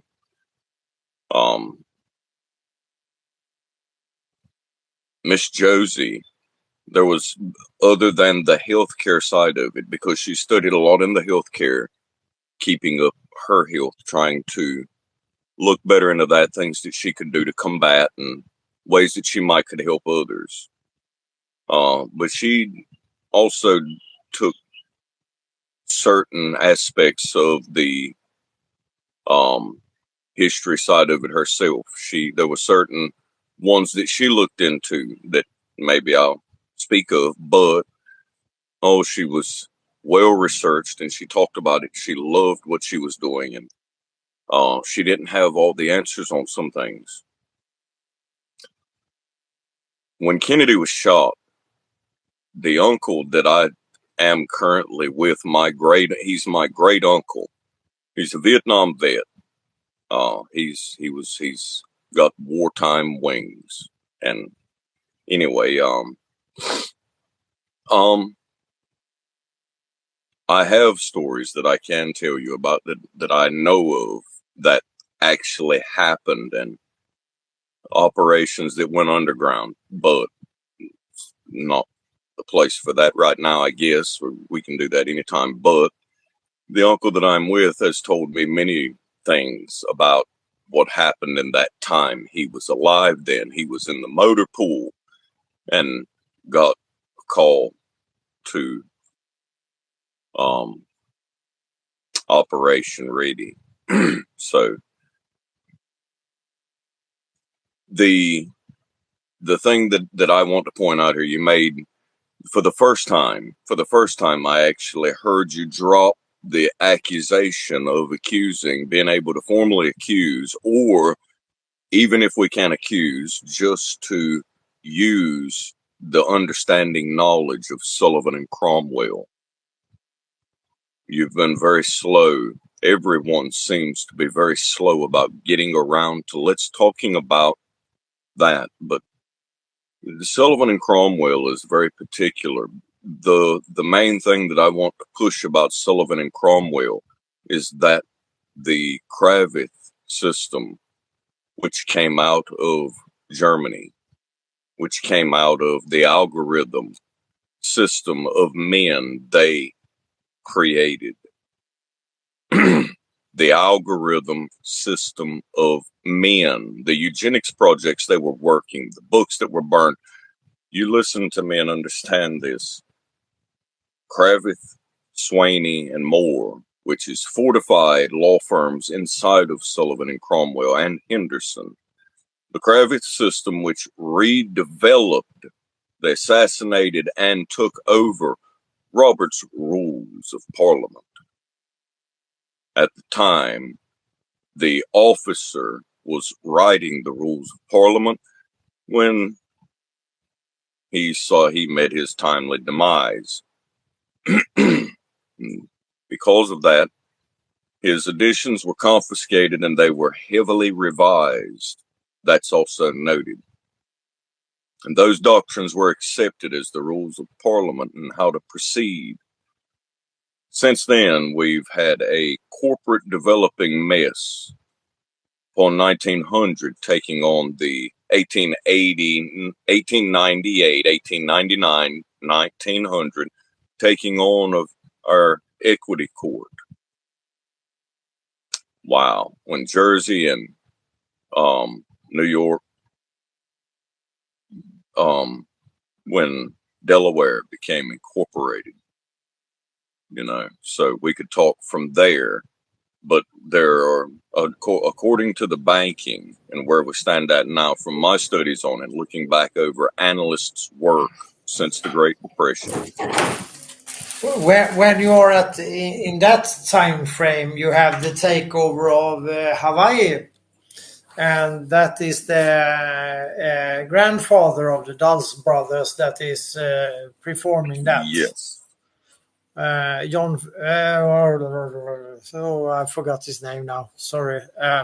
Sorry. We'll do that. Sorry. The hand there. My apology. I was talking on rambling. I'm just gonna. He is the one, and I will remember his name. He's a Foster. So John Foster Dulles is named after him, but I think he's John.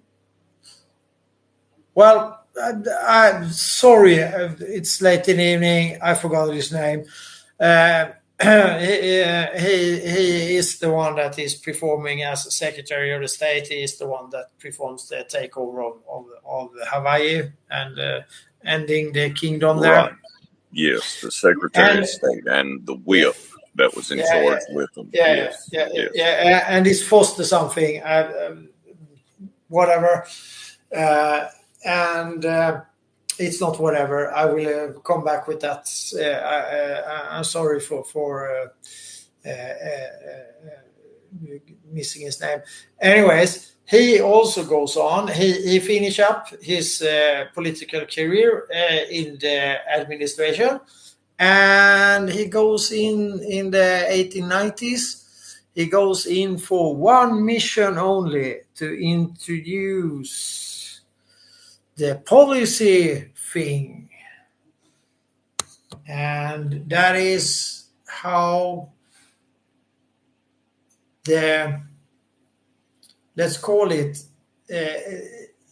what was not intended at all with the Constitution and how the government should work. So he introduced the lobbying tradition, the lobbying that he makes lobbying to be a normal circumstance. So that is the ancestor of on the grandmother side. Is on the mother side. That is the Sullivan and Cromwell top lawyers, John Foster Dulles and Alan Dulles. So that is their starting platform is provided to them by that heritage, which is quite amazing. Skaldum, welcome from down under. How are you, Skull? G'day, guys. I'm at work, so I'll just stay in the office. I've got a cut on. Mike, Mr. Voice, I know you said you didn't want to go back, but I've got a question because I've finally caught Mott in a space. So I just wanted to go back because I've been putting 2 and 2 together, and I think I found 5 with it. The main arteries, river arteries in the Europe, because we know that the Vikings did go down the Dnieper River. They all went down there. And I think I've come to the conclusion that the Khazarians are, in fact, Viking. And they're the ones who, they're the imposters of said religions. Am I nearly there? Because I've been doing a little bit of Viking sort of listening, and they kidnapped the Pope. and they set up, but down near Ukraine and everything like that, Ukraine, Russia, and all that. They set up camps down there, and they moved in, and they share the same because. Go. Yeah, I get your question. I can give a simplified answer that is not so comfortable, but we don't need to be comfortable.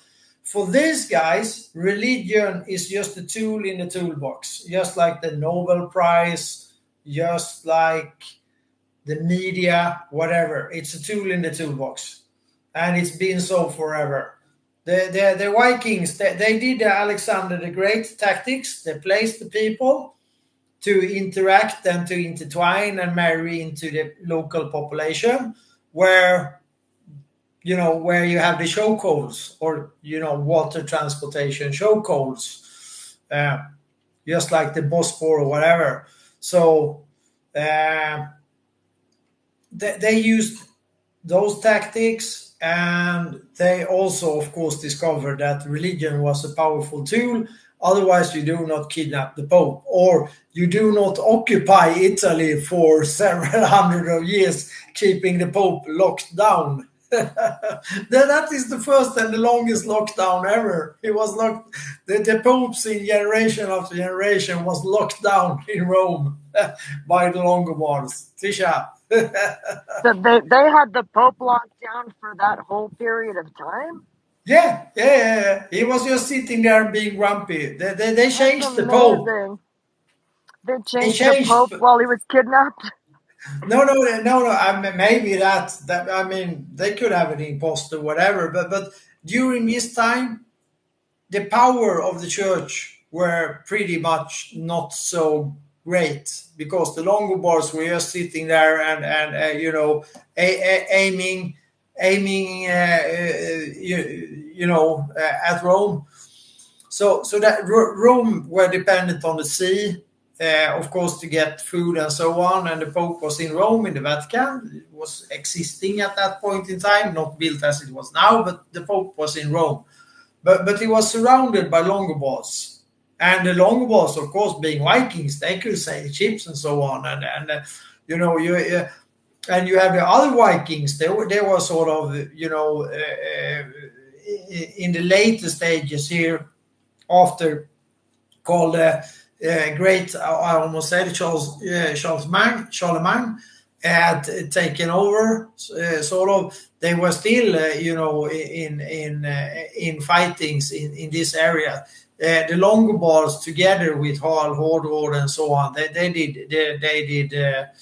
did some takeovers of Sicily and other stuff as well. So they were involved in all of this. But the Pope was pretty grumpy. He could not really leave Rome, and he couldn't.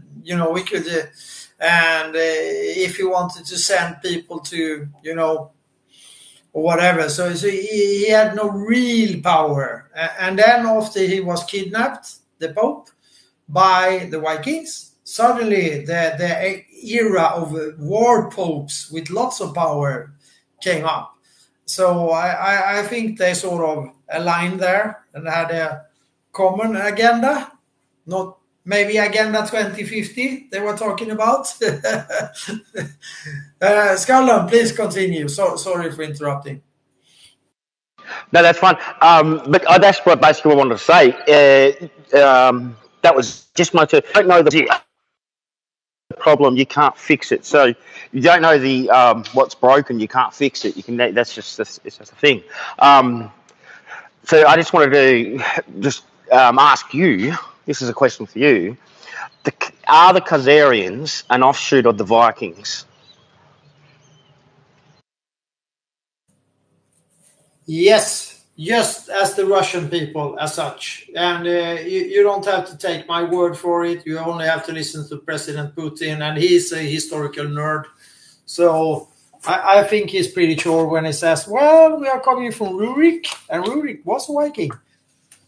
And the last Viking queen, actually, or king, was pretty late on, was Norwegian for the Kiev region, which is the region we are talking about here, or in the hoods, so to speak. Exactly. So, Yeah. Cool. Awesome, mate. Awesome. Now we can go back to 100 years ago. Sorry, Mr. Voice. no, but it is quite important actually. So I think we could start winding down on that note and prepare And ourselves for the next time. And don't be sorry. She was absolutely set about the Khazarians, and that I was going to make mention of that, and I was going to make mention of other. I helped her with so much research that she didn't have key points too. You were absolutely right, Scoldrum. Don't be sorry about that. You spoke of her. Thank you. She thought well of you, sir. So hey, appreciate it much. Yeah, appreciate it. And yes, and of course that is what we are telling here now, and Skallam's thinking about this. It's of course not mentioned by the narrative spinners that want to make an agenda out of it. And they also tend to forget that Cecil Rhodes is the architect behind Israel as such. So they have to point somewhere else because they cannot point to that because he's like the OG of neocons, OG, Grandmaster, Colonial. So they cannot do that. And the obvious thing is that Israel is running the diamond thing together with South Africa. And then we are back all the region around, but mainly South Africa. And then we are back to square one again if we take this Rhodes guy. So you need to check him out. And now we are on prelude to First World War. I see the hand there, and I'm sorry, my apology, but what a complete polar opposite when you look at Germany and then right below it Spain. It's quite shocking when you look back over the history of the Jews. It was the walk that me and Miss Josie took, and I opened her eyes when I took her down the lane of the Iberian Jews, and the different sects of Jews and which ways they went, and the crypto Jews and then there was the the deputies. Do you know the ones I'm talking about there, Mark? The deputies, the British deputies, the Jews. Yeah. So anyway, that was a real enlightenment for her. There was a lot. There's a lot that a lot of people don't know and realize. I'll stop there and the next hand there. Thank you, Brian. Kelly, do you have a question? Yeah, I'm kind of embarrassed because I think I asked this before, and it just shows how muddled I am on the whole thing. Because American, world history is so concise and so detailed, and we get so much of it that anyway, the Rus are not Khazarian though, right? That is correct or semi-correct. It depends on how far way back you go. So I prefer to say the Kiev kingdom, because this is city kingdoms surrounding a city. So and they spread out. So they are both descendants. So what do you define? I would say. You say the Kiev kingdom. Do you mean like the Kiev kingdom as in the Kiev Rus and when the church got brought in, or do you mean prior to that? Prior to that. So it's a mix, but the Vikings dominated that area for quite a while. They sort of killed everybody else when they were in that mood and make liaisons and married into the families there. So they had a heavy contribution from around year 800 and forward. And they had a stronghold for a long time in the Kiev region. Okay, because it's never it hasn't made sense to me so far that there's there's a port, there's water, and so here's the highway, and 988 Rorik comes in, and boom, it's the Roos with his grandson. But I'm like, what? Nobody lived there before? That doesn't make any sense. It's water. But then I got to segue off for a second, Monica. Thank you. I kind of do like research while I'm listening, and I ran across a picture of either my step grandmother or an actual blood grandmother. I'm gonna have to do some more research from Switzerland. Like, so thank you very much. You got me like closer to my heritage. I put her in the bubble up there. Thank you for that, and Yeah, it's well, you're welcome. thank you for that. It's fantastic when we find these things out, and it is really amazing. This Sweden, Switzerland, City of London, the Vatican, and of course the crown, which I call the Viking crown, because it's the Viking crown, and later on it mixes on with the Coburg Gotha crown as well. I will post some really good old videos from the 1930s when these marriages are taking part and so on, and you will see the influences there. I'm just gonna get translated from Swedish to English with some AI to get the wordings out. So I'm working on that. Oh, cool. They're really cool, old black and white, with it's original films actually found in the Swedish archives. So it's pretty cool to see the Coburg Gotha when they get into the Swedish royal house is the oldest one. So we can Right. still up and running, Well, so to like speak. tracing my relatives, tracing my ancestors. Actually, like he's in the Smithsonian. He's in the freaking like all these different um he sells his portraits, still sell at Sotheby's, and fetch $80,000 and such. But seeing as he was born in Chur, which Switzerland, Sweden, whatever, you'd think that he would be represented a little bit back there, and I haven't found him there yet. I found one family with the same name, and when I said, and I contacted him, and when I said who I was, they were like, "Sorry, wrong number." Click, and like, just flat hung up on me. It's really funny. So there's got to be some kind of like scuttle going on in there too.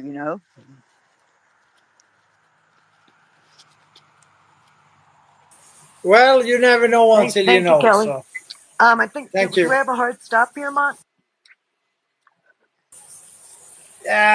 Well, I'm getting a bit tired I actually, believe but so. it was a long Yeah, we're run gonna there have we from. have a hard stop here now. So if you guys don't mind, DM any questions that you may have. Um, we'll send out notifications about the next space. It's either Yeah, Tuesday or Thursday, and so try to follow each other. yeah, Everybody get follow get each other. get to follow. We will do a Mont, do good you have any ad. last words? Yeah, Are we you will still do there? a. Yeah, I am. Hello, 1 2 3 testing mic. No. Yeah, Yep. I'm pretty Yeah, sure I hear Mont you. has a hard stop. Hey, International, how are you? All right. Y'all have a good one then. Hey, glory to God. Nice to see you all and very great conversation.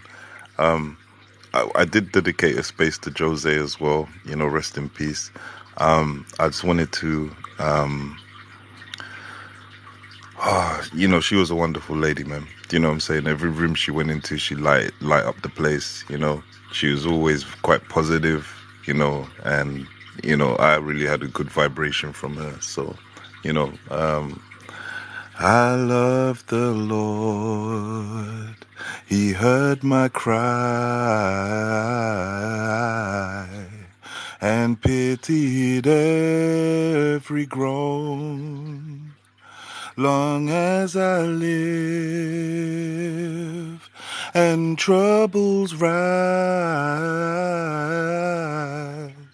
I'll hasten to his throne. Glory to God, everyone. God bless you. God Glory. bless you. That was beautiful. Absolutely beautiful. Mott, did you have anything to add?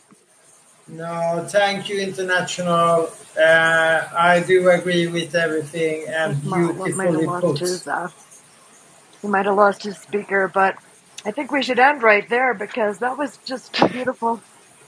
Thank Yes. you. Thank you, International. Thank you, Mr. Mott, Mr. Mott's secretary, and everyone for joining us. Please look for the next space and we'll see you there. God bless.